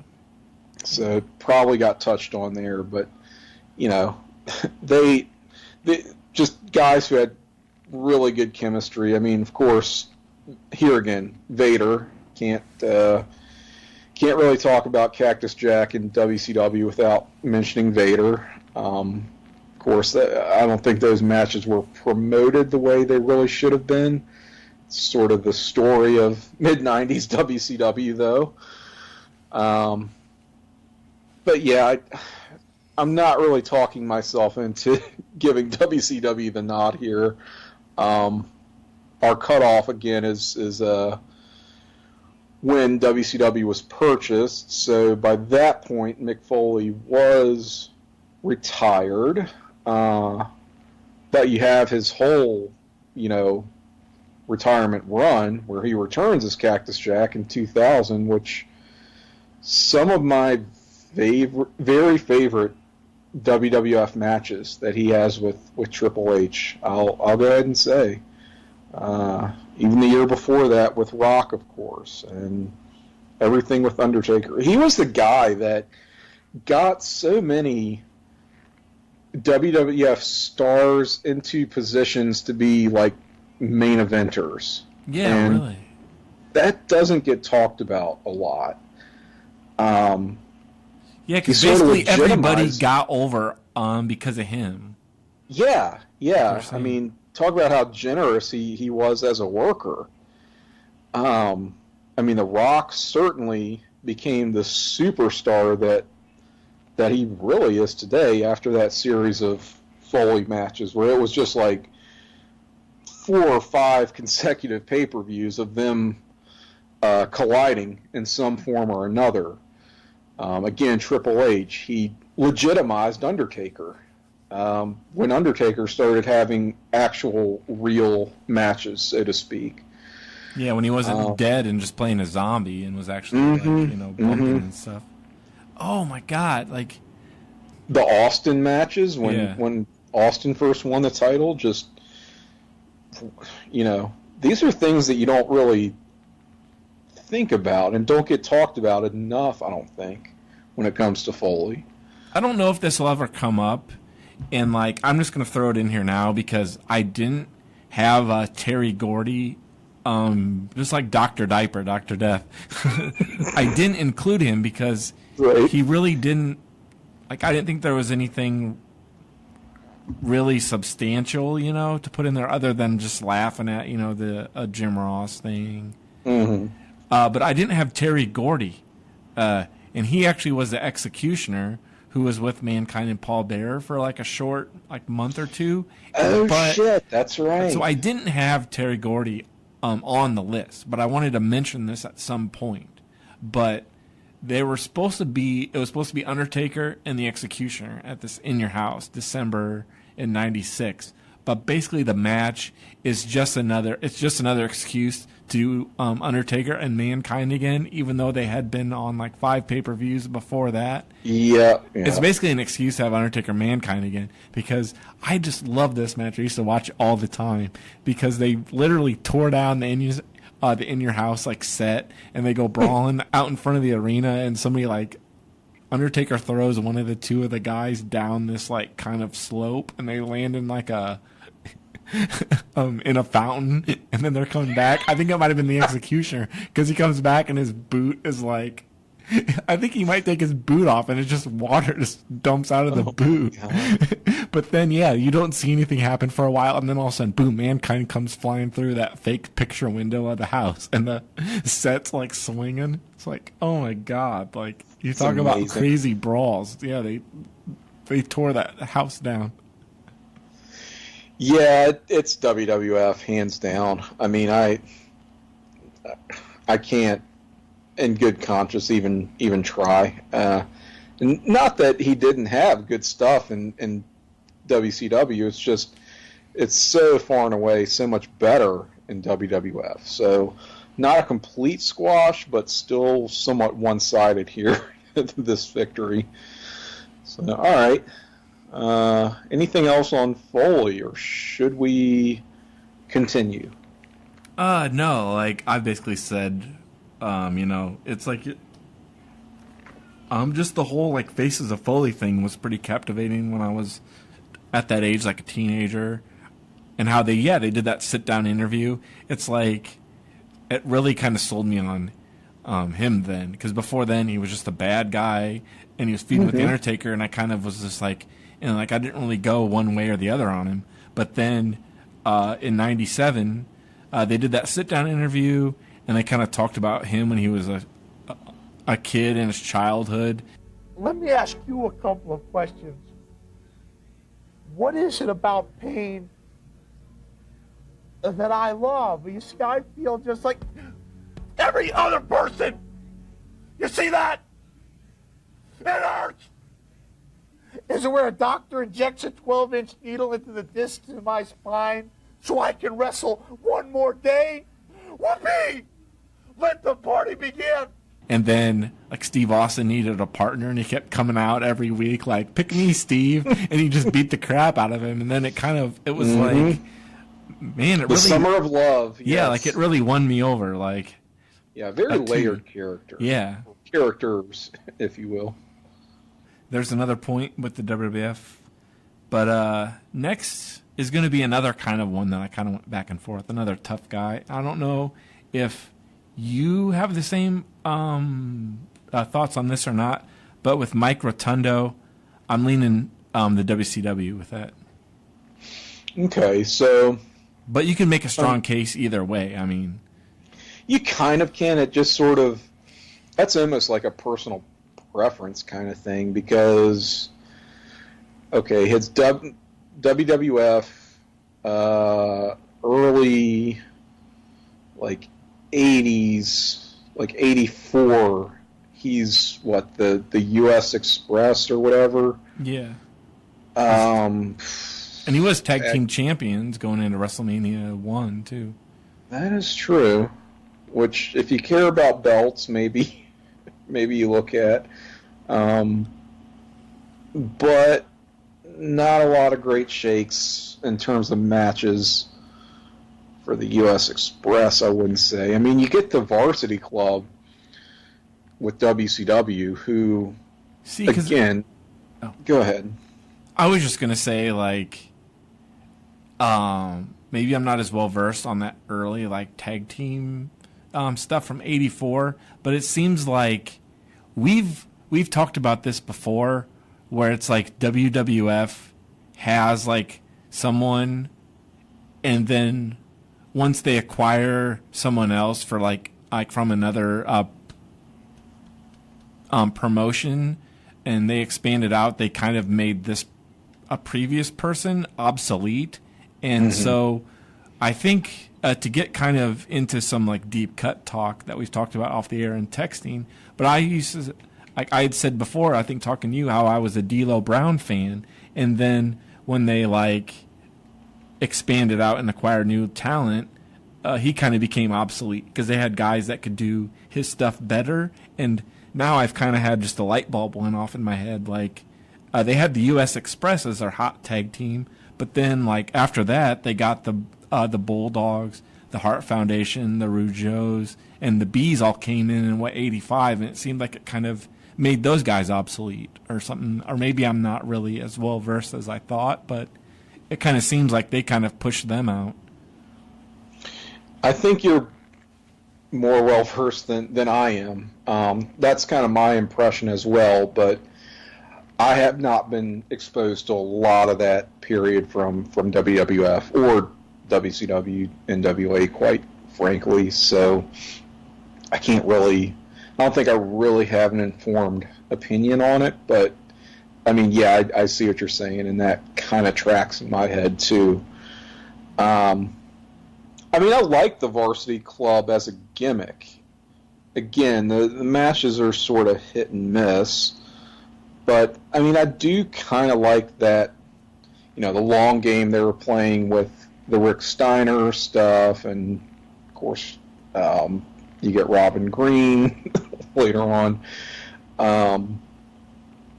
And then, he sticks around WCW for a while. You've got Captain Mike Rotundo, right? Yeah, that's pretty silly. Like, he was a boat captain. He's a boat captain, yeah. What can you say, really? I mean, it is what it is. But then, like, right on his way out, he becomes sort of the centerpiece of what would be the York Foundation. And I thought that had a lot of potential. Like, if they had really stuck with him and whatever the plan for that was going to be, because he was good at playing that kind of character.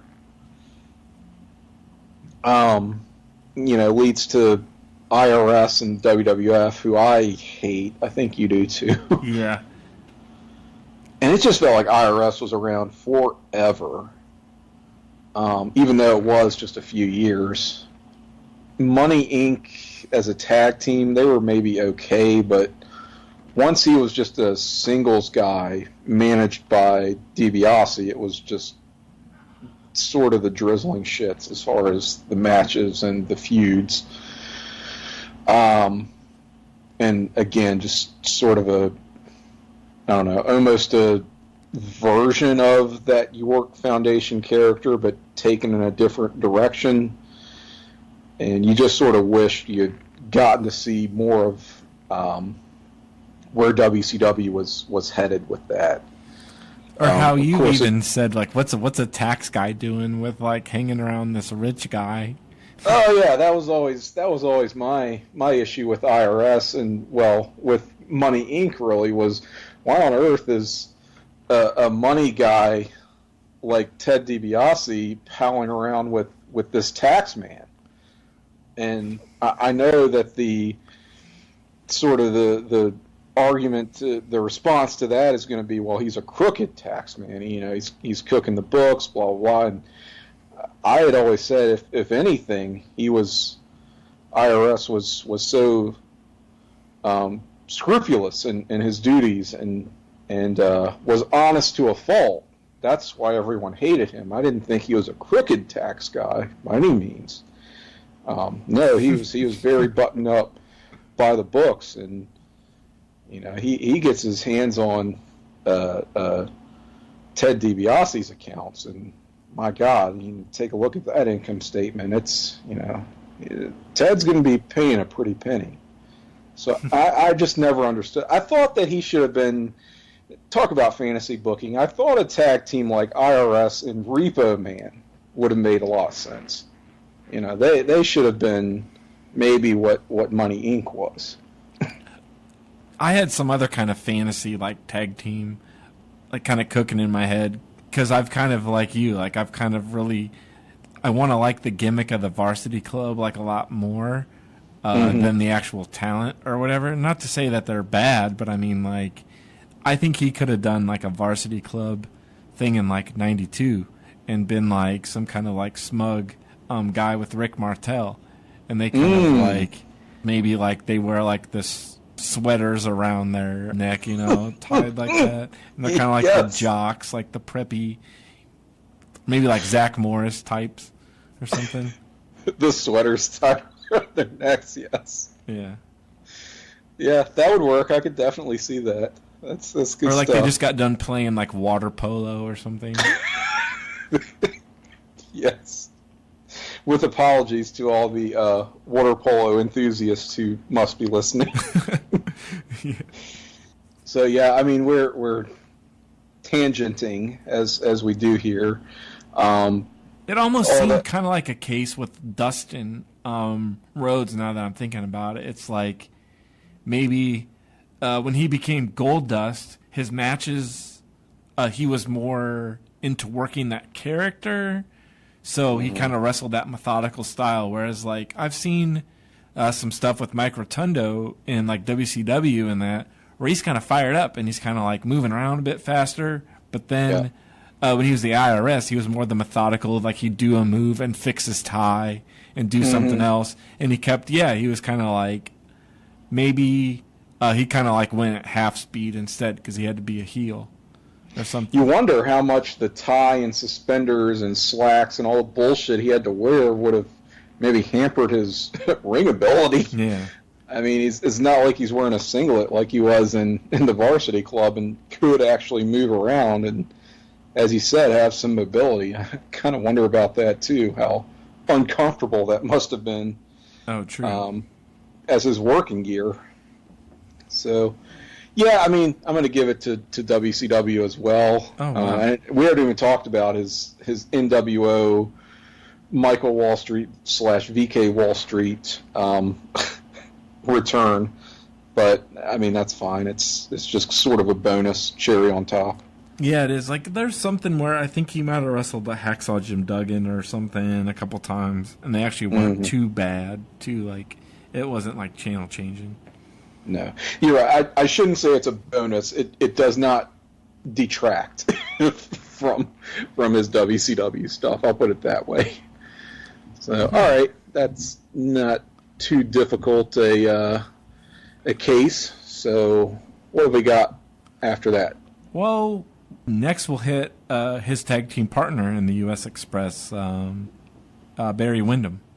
For that, I'm also going WCW. Yeah, kind of similar arguments in that just he is a guy you sort of don't think of as going back and forth as much as he did. He is pretty similar to Rotunda. They both started in WWF, same time, tag team. Not great work. Went to WCW and, 1986, Barry Windham is kind of where it's at, doing all the working Broadways with Flair that you always hear about. And the Horsemen, obviously, kind of a lot of people's favorite version of the Horsemen is with Windham, for good reason. Goes back to the WWF in, 89, to do the Widowmaker, which just really sucked. And only was around maybe not even a whole year, because he's back in WCW by 90. That's when he has the tag team, right, with, he tags with Dustin a bit. Oh, no, at first when he came back in 90, he was with the Horsemen, with Sid I'm sorry, Arn, yeah. And they teamed up a little bit. Horseman reunion, because he's stuck around WCW for a bit. So, Then, they had the Horseman reunion, got the fucking double turn at Bash 91, him and Luger. Those are kind of notches. Those kind of count against him a little bit. But still, you don't have a lot of WWF stuff to even talk about. But yeah, then later when he's a face, the tag stuff with Dustin. When did he go? Oh, what? Go ahead. Oh, were you going to say how he came back in like 96 and he was like the right, Stalker? The Stalker, which billed from, where was it? The Environment. Yeah. That's where he was billed from. So ridiculous. So it's like, he had WWF runs, but they always coincided with really shit gimmicks and him being sort of unmotivated. I don't think of Windham as being a guy who could Environment. Fake it? What's up? Oh, I was just laughing at from the environment. I know, right? I mean, from the stalker, from the environment. And then they do the new Blackjacks with Bradshaw. I mean, good God.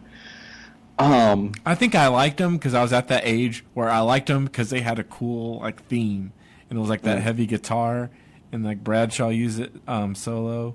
But yeah, really, there's nothing really noteworthy even from the Blackjacks. And I was gonna say that I think it's a case of like how I said in like our first episode, I said like Bobby Eaton was always a WCW guy, and he probably wouldn't get over in the WWF. And I think I mentioned his mullet or whatever. But Barry Windham did go to the WWF, but I think he's the same as Bobby Eaton. Like maybe he's too like Southern. That's his thing. Is like he's like so into the Southern like style that like yeah, he's like you can't really do much with it unless you turn him into a cowboy or something. Yeah, it's sort of all that was. He was a little bit limited in that respect, where not a super versatile guy in terms of the different characters or gimmicks you could throw at him. And he was sort of infamous for ghosting on these promotions, where he would just sort of disappear for one reason or another and then come back months or even years later. And he couldn't like turn it on or even fake it when he wasn't feeling it. Like if he wasn't motivated, then you weren't going to get shit out of Barry Windham. So yeah, he's an easy win in the WCW column. Even when he was not at his best, it is where he did his best work. WWF cannot hold a candle to that. All right. Next guy, man, he's kind of in line with the same as the other guys that we've had on the second half, because he was an NWO member, like our last few guys, but in the WWF, he had a huge character. It was the Big Boss Man. Kind of went back and forth a lot, like we did like with Dustin and with Kurt Hennig. I kind of was going back and forth because there's good stuff in WCW, good stuff in WWF, but what kind of tipped it for me was when he debuted pretty hot because you had the Twin Towers, Mega Powers feud, and it lasted quite a while. They did a Survivor Series main event. They did that famous main event tag team where Elizabeth got knocked down. The final one was like a Hogan Boss Man cage match with the introduction of Zeus. So it got some time. You're right. And he is one that I kind of went back and forth on as well. And he benefits from, I think, being, featured when the promotion, namely the WWF, was kind of at their hottest, both in the Federation years and in the Attitude Era. True, yeah. Yeah, he came back as Vince's bodyguard and had the flak jacket and all black. So some of that is just, again, beneficiary of timing. I don't know that it's 100% where he did his best work. I haven't seen a lot of the Big Bubba stuff, prior to. But, in that mid-90s WCW stretch where he's the boss man, is he big, Guardian Angel, and ultimately back to Big Bubba, there's some good stuff in there. It's just nobody was really watching WCW is the problem.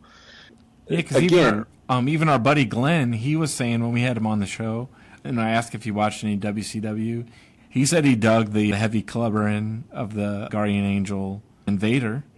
That's right. Yep. Again, we talk about Vader, the good chemistry that he had with Vader. Got some good stuff out of Sting as well.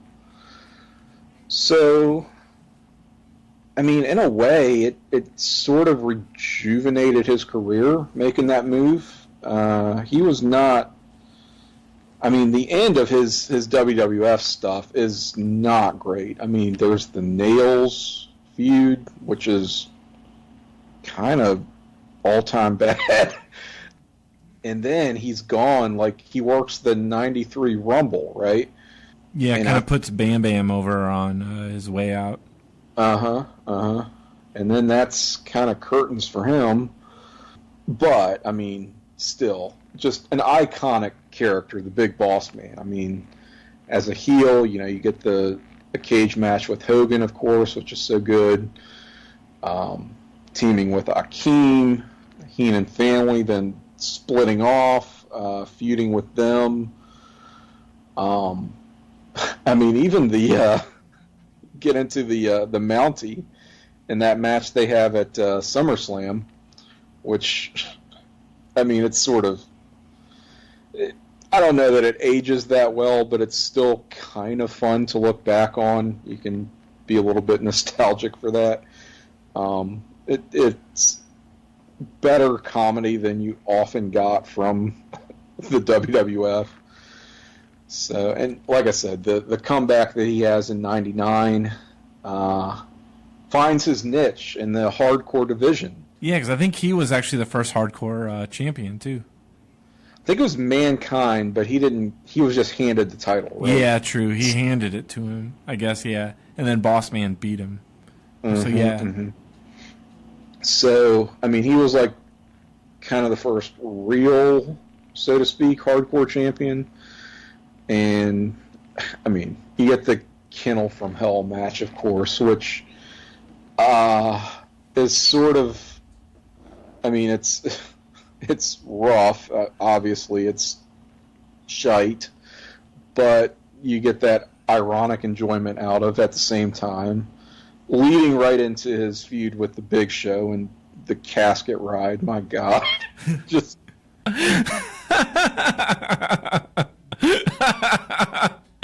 God, and I forgot about that. Driving around in the Blues Brothers mobile.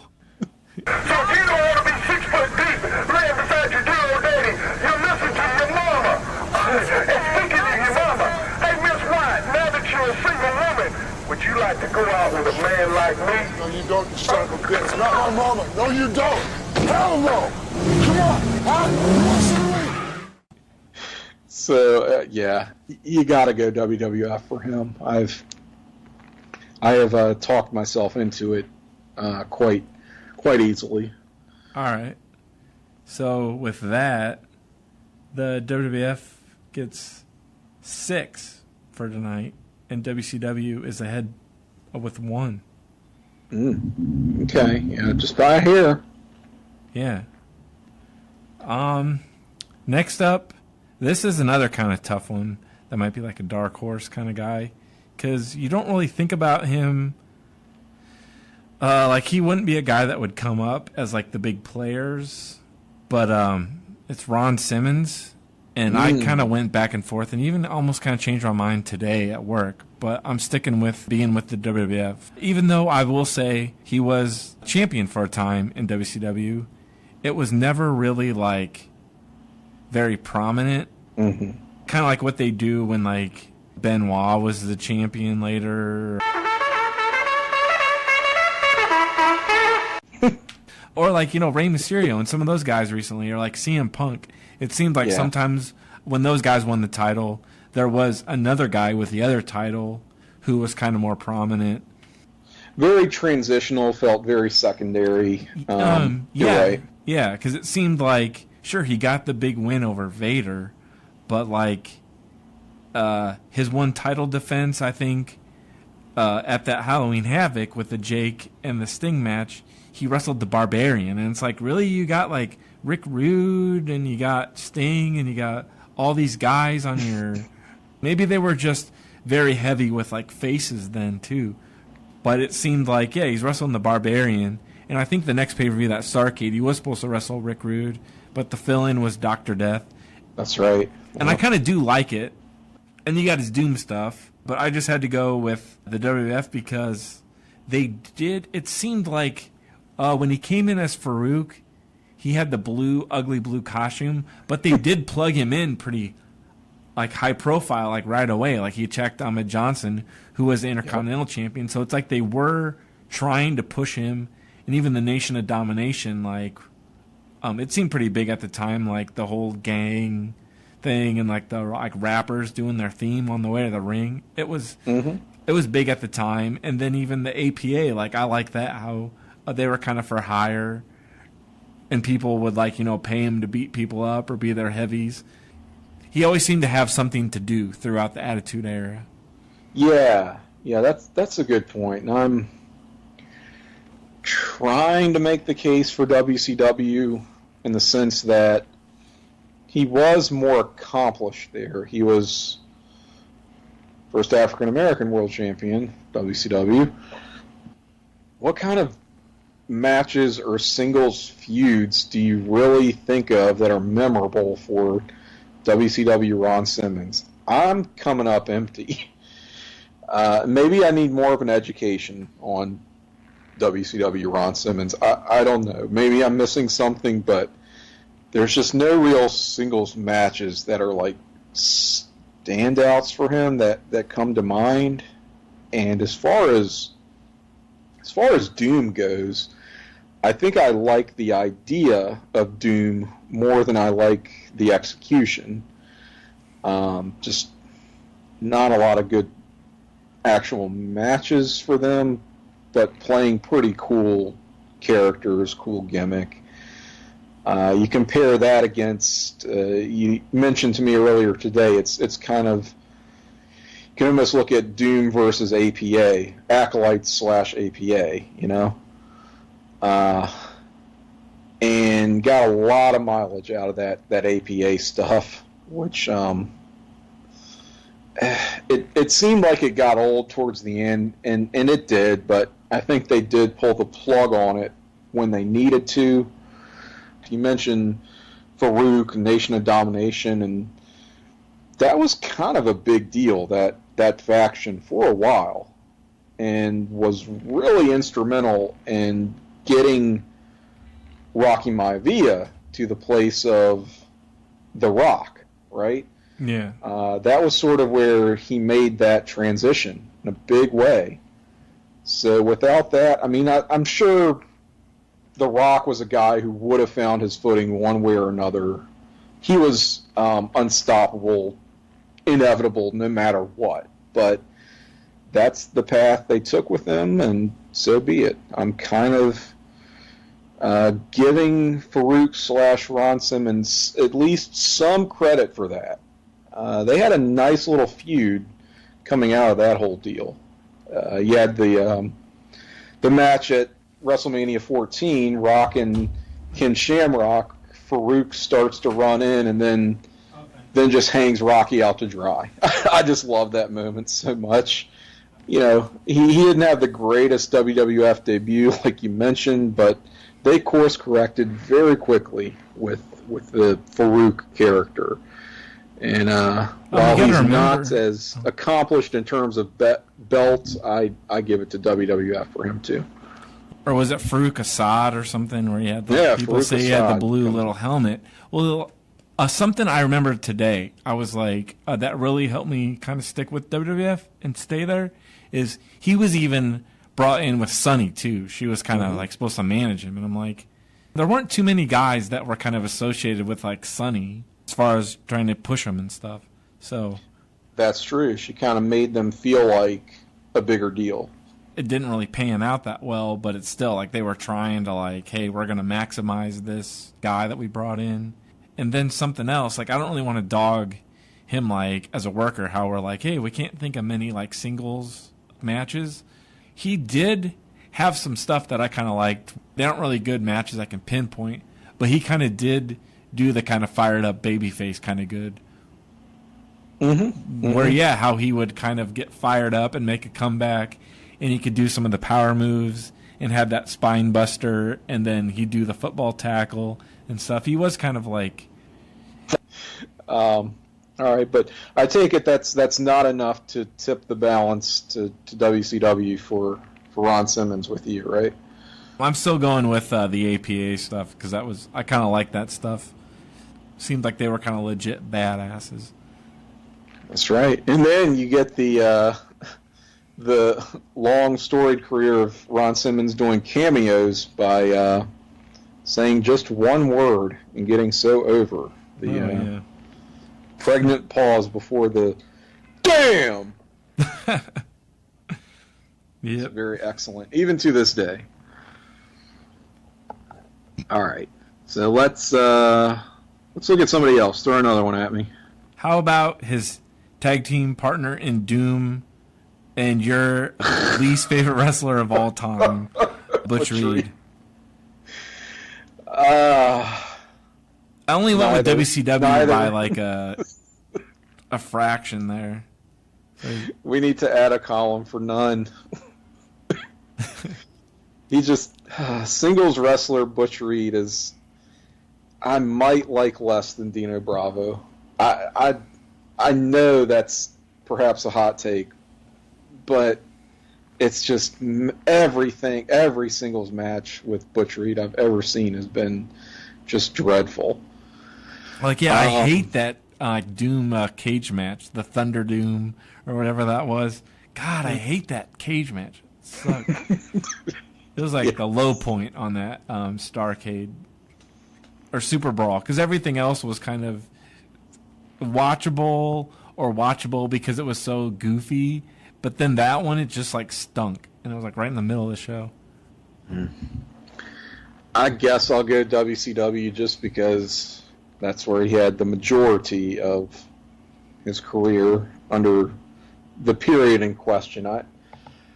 I'm having a hard time even remembering what he did in the WWF for the brief time he was there. It was brief in like '87, and I think he like did get to main event just kind of by proxy or something. Oh God! The Survivor Series was with Hogan's team, and he was on Andre's team. Oh, okay, yeah. All right, well. Yeah, not really much you can say about Butch Reed in either company. But our next guy is one guy you might like a little bit better. He had a couple different names. You could call him Six. You could call him the 1-2-3 Kid or Sean Waltman, whichever. But I'm going with the 1-2-3 Kid. Okay, Sean Waltman. I was thinking him as a WWF guy. See, yeah, because I always forget. Every single time. It never fails. I always forget. I'm like, I'll be watching something. Wait, like Six was in in WCW? He was in the NWO? It just like, it never like fails. It's like every single time. Like I'll watch something from 97. Like I just forget he was there. Well, it just feels like he didn't do anything. Yeah, he was on screen, but I don't remember a lot of his WCW matches. You know, he's hurt for a good stretch of it. And like I think his shirt, the shirt with the pool ball, the green ball, I think that was on TV more than he was. Yeah, really. Yeah, you're not kidding. He holds the Cruiserweight title hostage for a good part of 97. I mean, he does have the Eddie Guerrero ladder match, which, I mean, even that's not that good, really. It seemed like they were sort of building to a program with him and Flair that never quite got off the ground due to various factors. Maybe there was some potential to that, but he just never really went anywhere, even though he felt like a sort of big-time member of the NWO. He was tight with Hall and Nash, of course, and he enhanced that whole perception that this was a WWF invading force, and it's like the former Click guys and all that stuff. And yeah, he gave him some cred, I suppose, but yeah, it just isn't enough to put him over the top. 1-2-3 Kid was some good character work, good matches as well at a time when the WWF was not known for putting on a lot of good singles showcase type matches.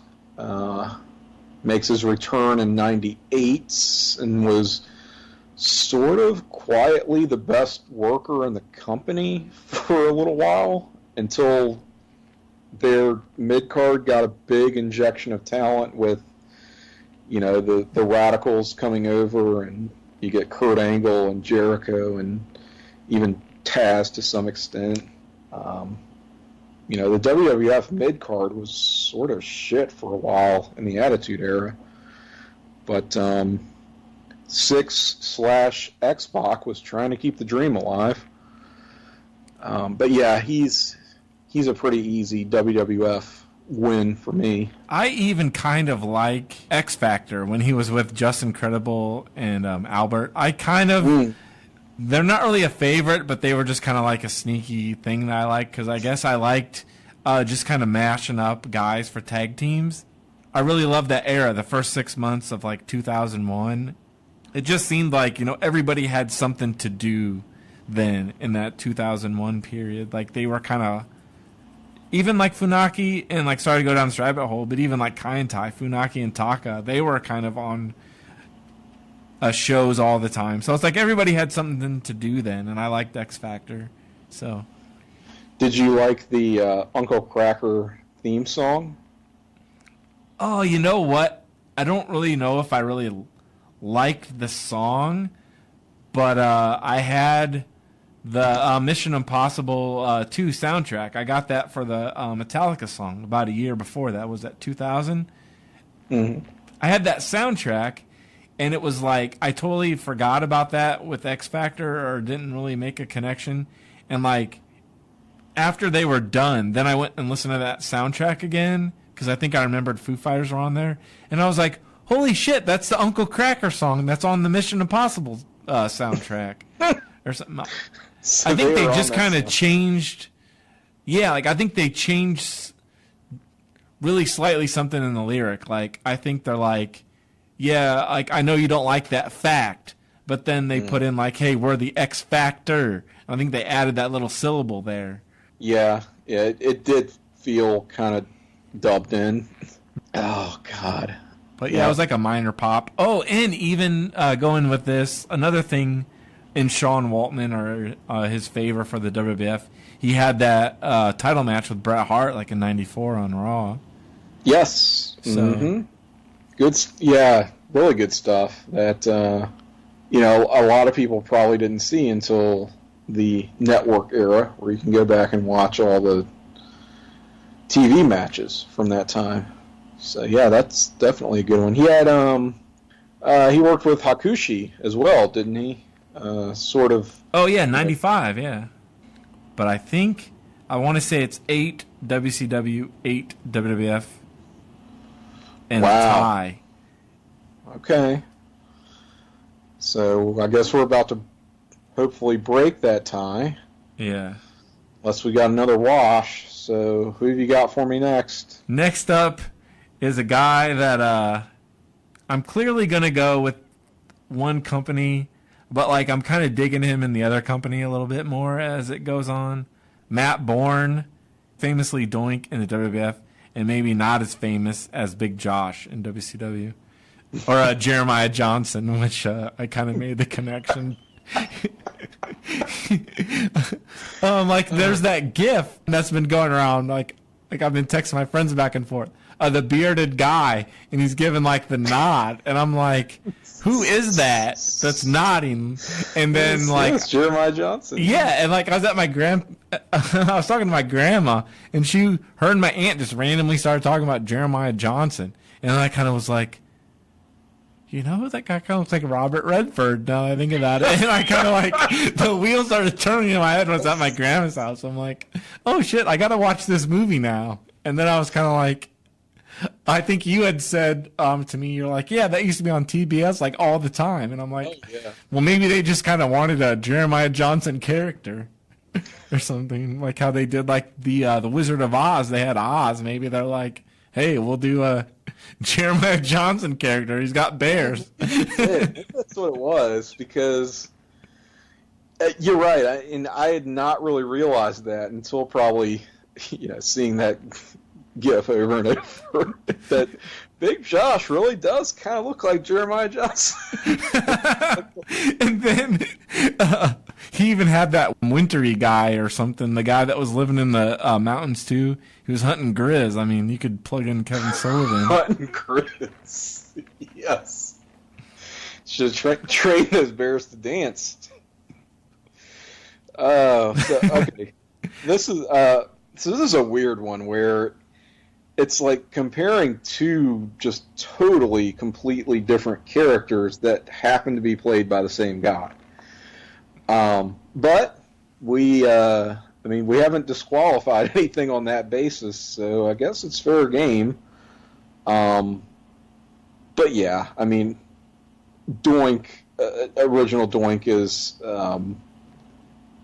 far better than Big Josh ever could have hoped to aspire.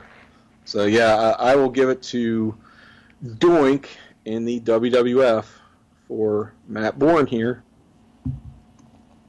Yeah, so see, it's like you can't. Easy but fun one. It's like a total landslide because Doink, everybody loves that heel Doink character, which was Matt Bourne. But then I almost want to go Big Josh just because of Jeremiah Johnson, which isn't really like anything to do with him. Maybe it's just let's try not to get too cute here. Me making that connection. Although, like, if it was a WCW TBS kind of concoction, maybe or something like the Oz character, like there's some other things that it's kind of like jogged my memory of things that were WCW TBS things. Have you ever watched The Road Warrior? Yes. Not a fave, but I'll leave it at that. But yes, I used to. A lot of stuff was. I think I know where you're going, but go ahead.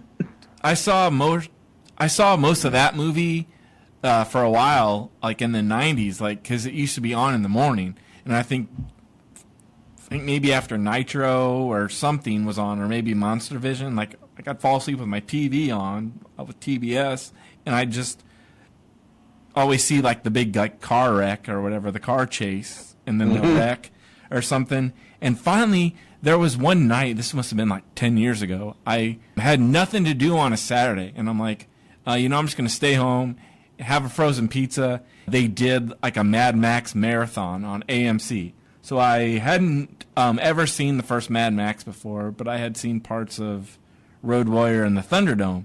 And I was like, okay, like I kind of had an epiphany because I'm like, okay, WCW had the Thunderdome, which was in that movie kind of thing. And they called their cage match the Thunderdome.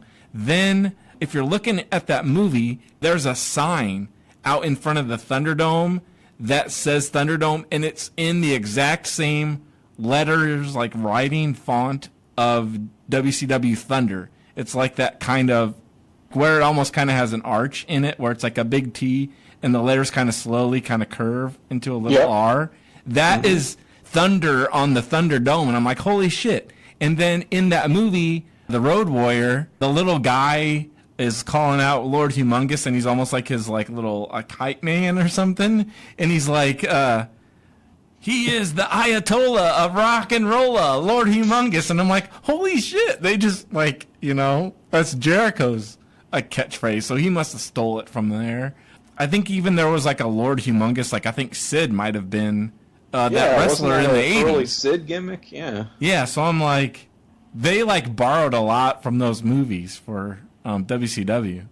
Oh yeah, yeah. Or even the Master Blaster too. They had characters like that, and it was like it wasn't a little guy with a big guy, which would have been better. But I think it wasn't. Kevin Nash was like Blaster, and the other guy was like Master or something. But it would have been better if it was Cheatham and Kevin Nash, Right. Not Al Green. Yeah. Oh God. Yeah, so many inspirations from the Road Warrior, from Mad Max, if you will. Yeah. Where would wrestling be without, or WCW anyway, be without them? Yeah, man, they use that Thunderdome a lot. Thunder Cage. Yeah. So now we're at 9. So WWF finally takes a little bit of the lead now with Doink. to 8 with WCW. Holes in the lead. All right. Who else have we got? We're kind of coming down to the wire here. Yeah. Next up, we kind of decided to do these guys as a tag team. Because I kind of mentioned to you, we don't really talk about our picks in advance. But I kind of ran this by you as should we do these guys as a package deal. And it's the Steiner brothers. Because they wrestled in WWF for about a year or so as just a team. And they were never solo. So you can't really compare that too much. So we're just going their tag team run in either company.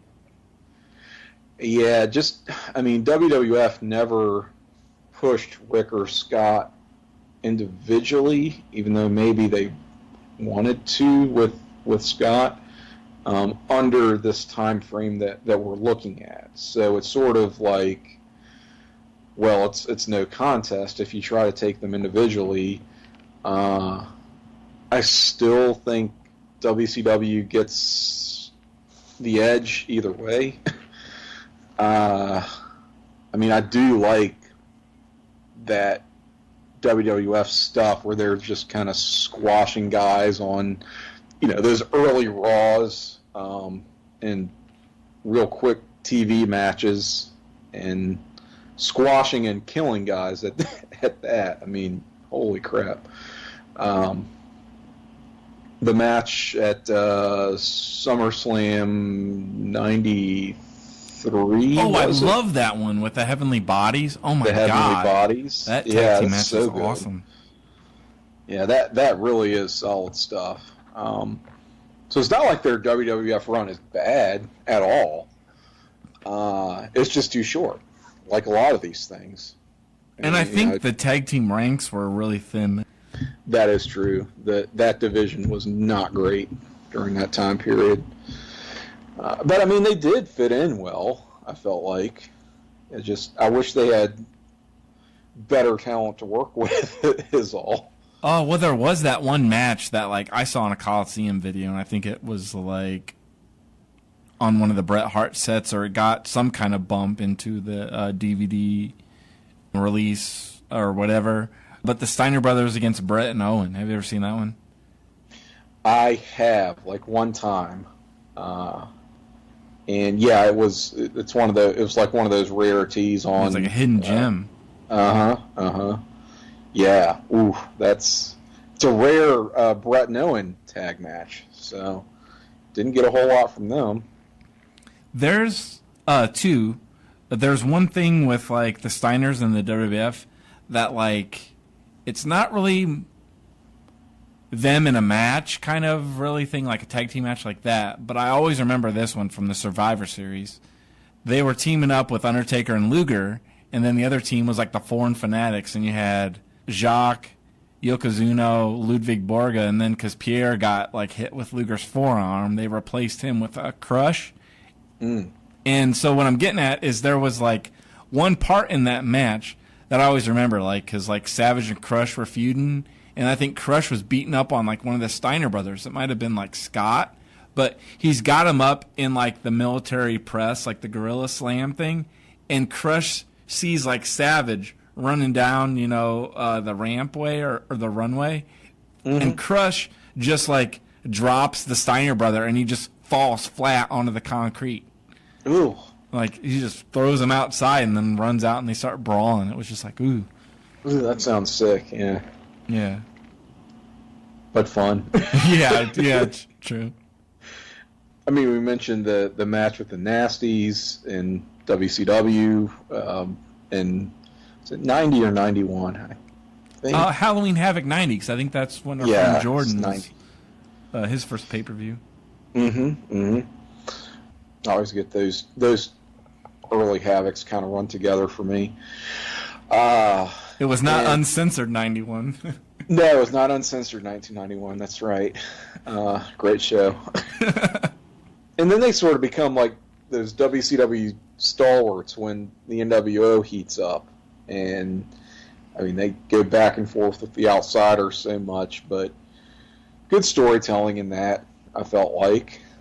So it's just not really a contest for me when it comes to Steiners. As we think of Sean Waltman as a WWF guy. I think of Steiner's as WCW guys. Yeah. Yeah, same here. Like, I do like the WWF, like, stuff, but it almost seems like the case of, like, a Vader or something. It seemed like they just kind of gave up on him or something. And, like, I remember, like, they just suddenly dropped the tag belts to the Quebecers. Yeah, exactly.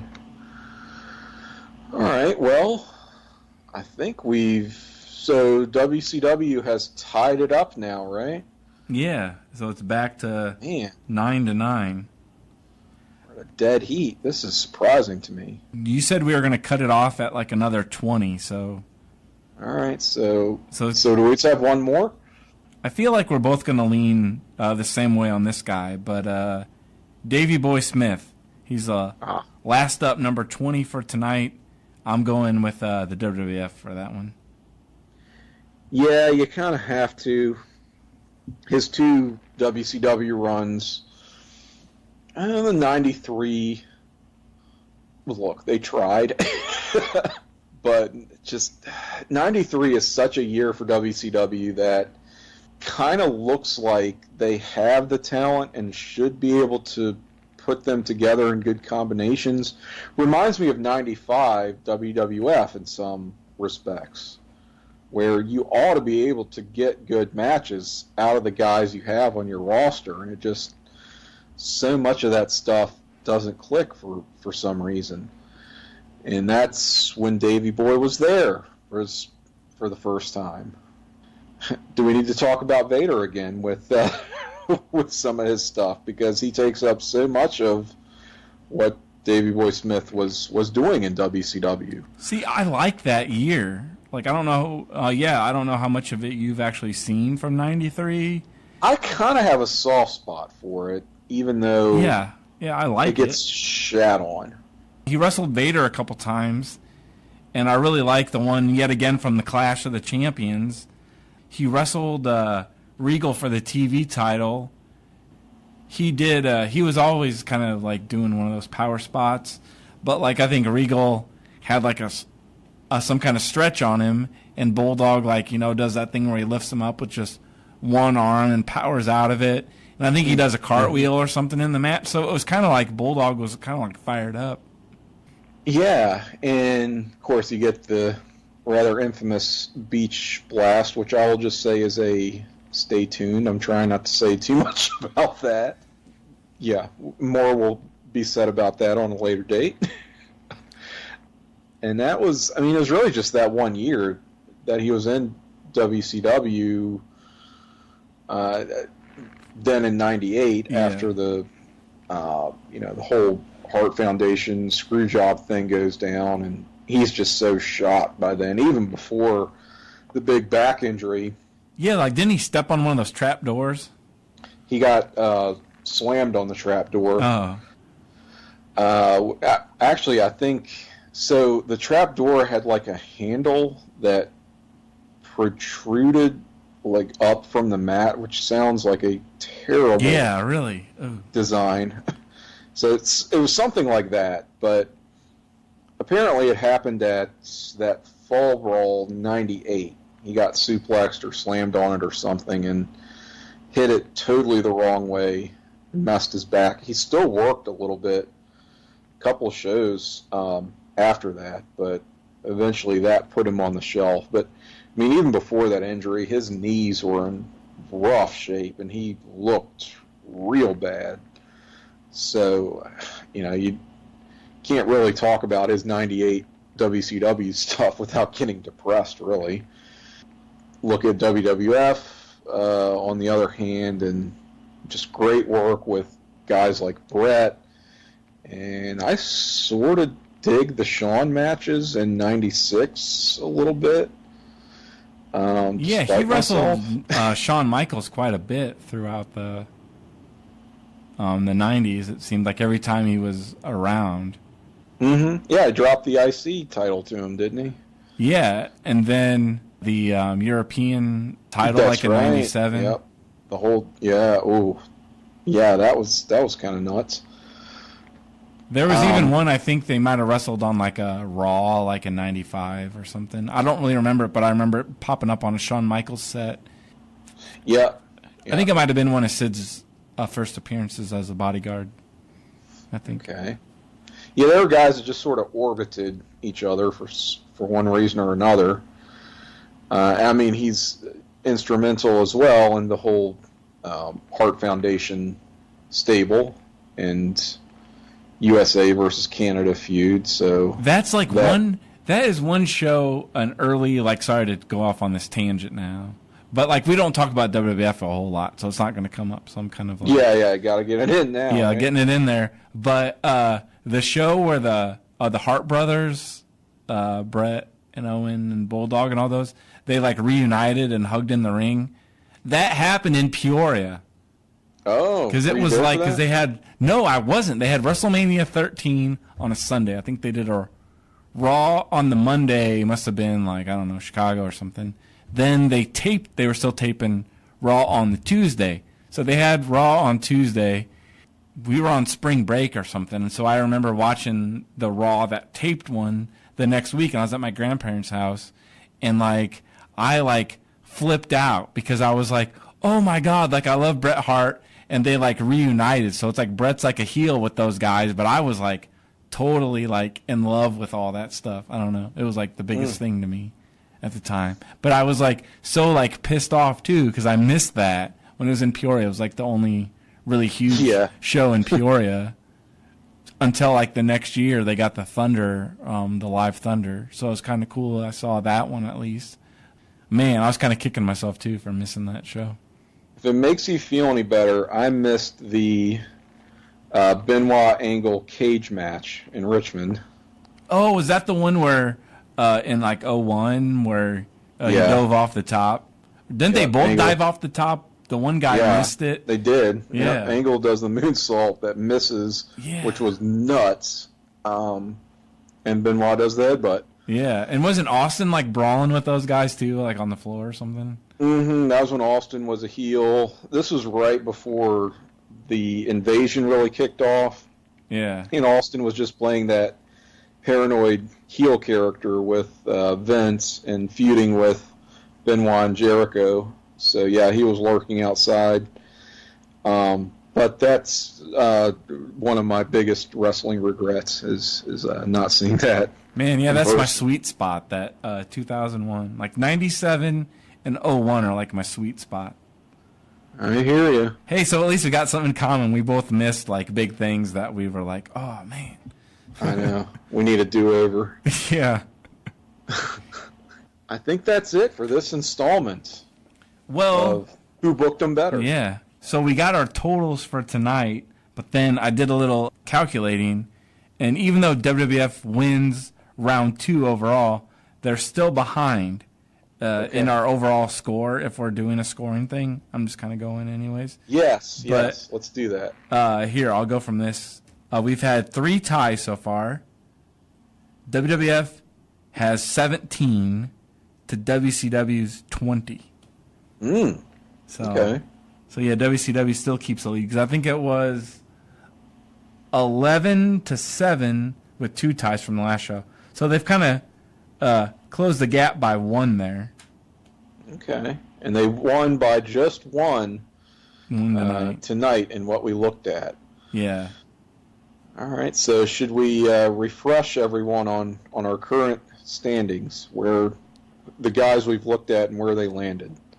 For everybody keeping score at home, too, so far we've looked at the Hot Rod, Roddy Piper, Macho Man Randy Savage, Ricky the Dragon Steamboat, the Nature Boy Ric Flair, Mr. Perfect Kurt Hennig, El Gigante Giant Gonzalez, Mean Mark The Undertaker, Psycho Sid Vicious with a little bit of justice in there, Arn and Tully, the Ravishing One Rick Rude, Dustin Rhodes, your personal favorite, the Insane Clown Posse, Shaggy 2 Dope, and Violent J. Yes. The Barbarian, the Monster Ming, the Warlord, Hacksaw Jim Duggan, Scorpio. Man, I forgot about him already. So, yeah, like I need a refresher there. Chris Jericho, and Bam Bam Bigelow was our final guy of round 1.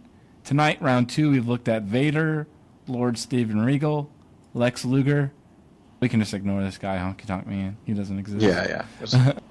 Chainsaw Charlie, Terry Funk, Jake the Snake, Dusty Rhodes, the Nasty Boys, the Brutus Beefcake Booty Man, Big T, Mike Rotundo, Barry Windham, Big Boss Man, Mick Foley, Ron Simmons and Butcher Reed of Doom, Sean Waltman, Doink, Jeremiah Johnson, the Steiner Brothers, and lastly, Davey Boy Smith, the British Bulldog.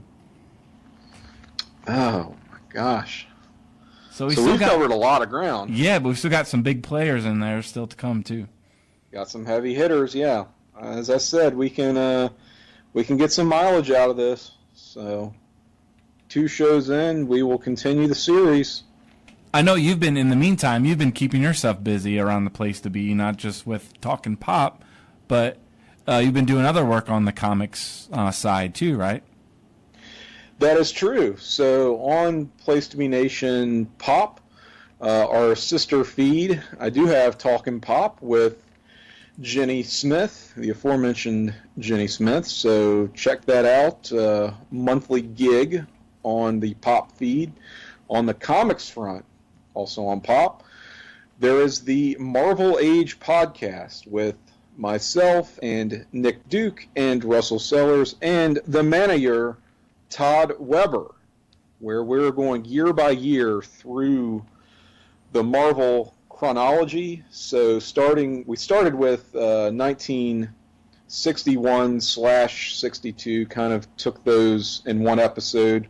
We have since done 63 and 64. By the time you hear this, we will have dropped 65, maybe even 66 if we're really on the ball. We'll see. So stay tuned for that. That also has a companion podcast called Marvel Age Masterclass, hosted by Ben Morse. He's the former editorial director of digital media for Marvel. So he takes one of the hosts in rotating fashion from Marvel Age to talk about the most recent episode. So check that out as well. All of this on Place to Be Nation Pop. Good stuff. Yeah, I've noticed that the comic stuff like that is really like taken off. Like, what do you like attribute that to? You know, I kind of credit that to Marvel Age, which I'll just say was Nick Duke's idea. So it's one of those things that, you know, I've always been passionate about Marvel Comics, and I think it's sort of like an unmet need in the Place to Be Nation podcast space, where we haven't really done anything that was like a dedicated Marvel Comics show, right? Where we've definitely talked the Marvel Cinematic Universe, talked about, you know, favorite runs, favorite stories, creators from Marvel Comics, but never done like a dedicated show in this fashion. And I guess, you know, there was a kind of a large audience out there for it that were clamoring for this kind of thing. I mean, certainly I've been clamoring to talk about it, so we've been having a lot of fun with that, and, you know, thought it would be more of a kind of monthly thing, and it's been more almost bi-weekly. We've been trying to crank those out, so just trying to do as many episodes as we can. I mean, at some point we're going to inevitably have to slow down and pump the brakes, I feel like, but we're going to keep it going at this pace for as long as possible. We've got a long road ahead of us. We're going to tentatively try to follow this thing through the year 2010, perhaps beyond. We'll see. So we're still in the 60s now, so I guess we're going to have to you know, try to be patient and you know, hit the books. It's a lot of reading for sure. But I've been loving it, and I hope people have enjoyed listening to it too. Just because it's, again, something I've wanted to do for a long time. Oh yeah, because I noticed it's really been blowing up. Like, because you got Brad and like Chad, and even like I've seen Justin like commenting on all the posts. And this is true. Yeah, we've pretty got cool. like wrestling people interested in comics now, and I don't know what that is or why all at once. Like, maybe it's being able to get in on the ground floor. I kind of want to talk to them more about it, since a lot of those guys are kind of reading along with us. And the good thing is that, sort of similar to WWE Network, you have Marvel Unlimited, the digital subscription service that enables you to access a good deal of Marvel's publication library. I mean, there's some stuff they don't have out there, but so far, everything we've covered, you can access and read on Marvel Unlimited. So I guess let me get a plug-in for this service, which we are in no way affiliated with, but it's good stuff. It's kind of as close to Netflix for comics as you can get. So that's how we're doing it, and that's how folks seem to be following along. And I think that's kind of helped us too. Well, it's been fun chatting, getting back together with you tonight, Tim. So we've got to kind of close the book on part 2 of this WWF versus WCW topic. So thanks for listening and sticking with us through 15 episodes now. I think that's kind of crazy to think that we've kind of went that far. And so thank you. Here's to 15 more. Yeah, so thanks for listening, and thanks to you, Tim, for being my partner. We are actually desperately out of time because I'm getting the signal the Atlanta Braves game is coming up very soon here on the Superstation. So, as you like to say, Tim, we gotta go! Jeremiah Johnson made his way into the mountains, betting on forgetting all the troubles that he knew.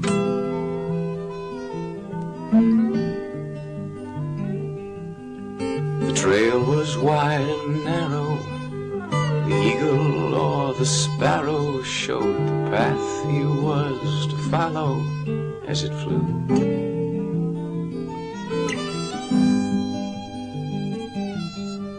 A mountain man's a lone man and leaves a lot behind. It ought to have been different, but you oftentimes will find that the story doesn't always go the way you had in mind. And Jeremiah's story was that kind. Jeremiah's story was that kind.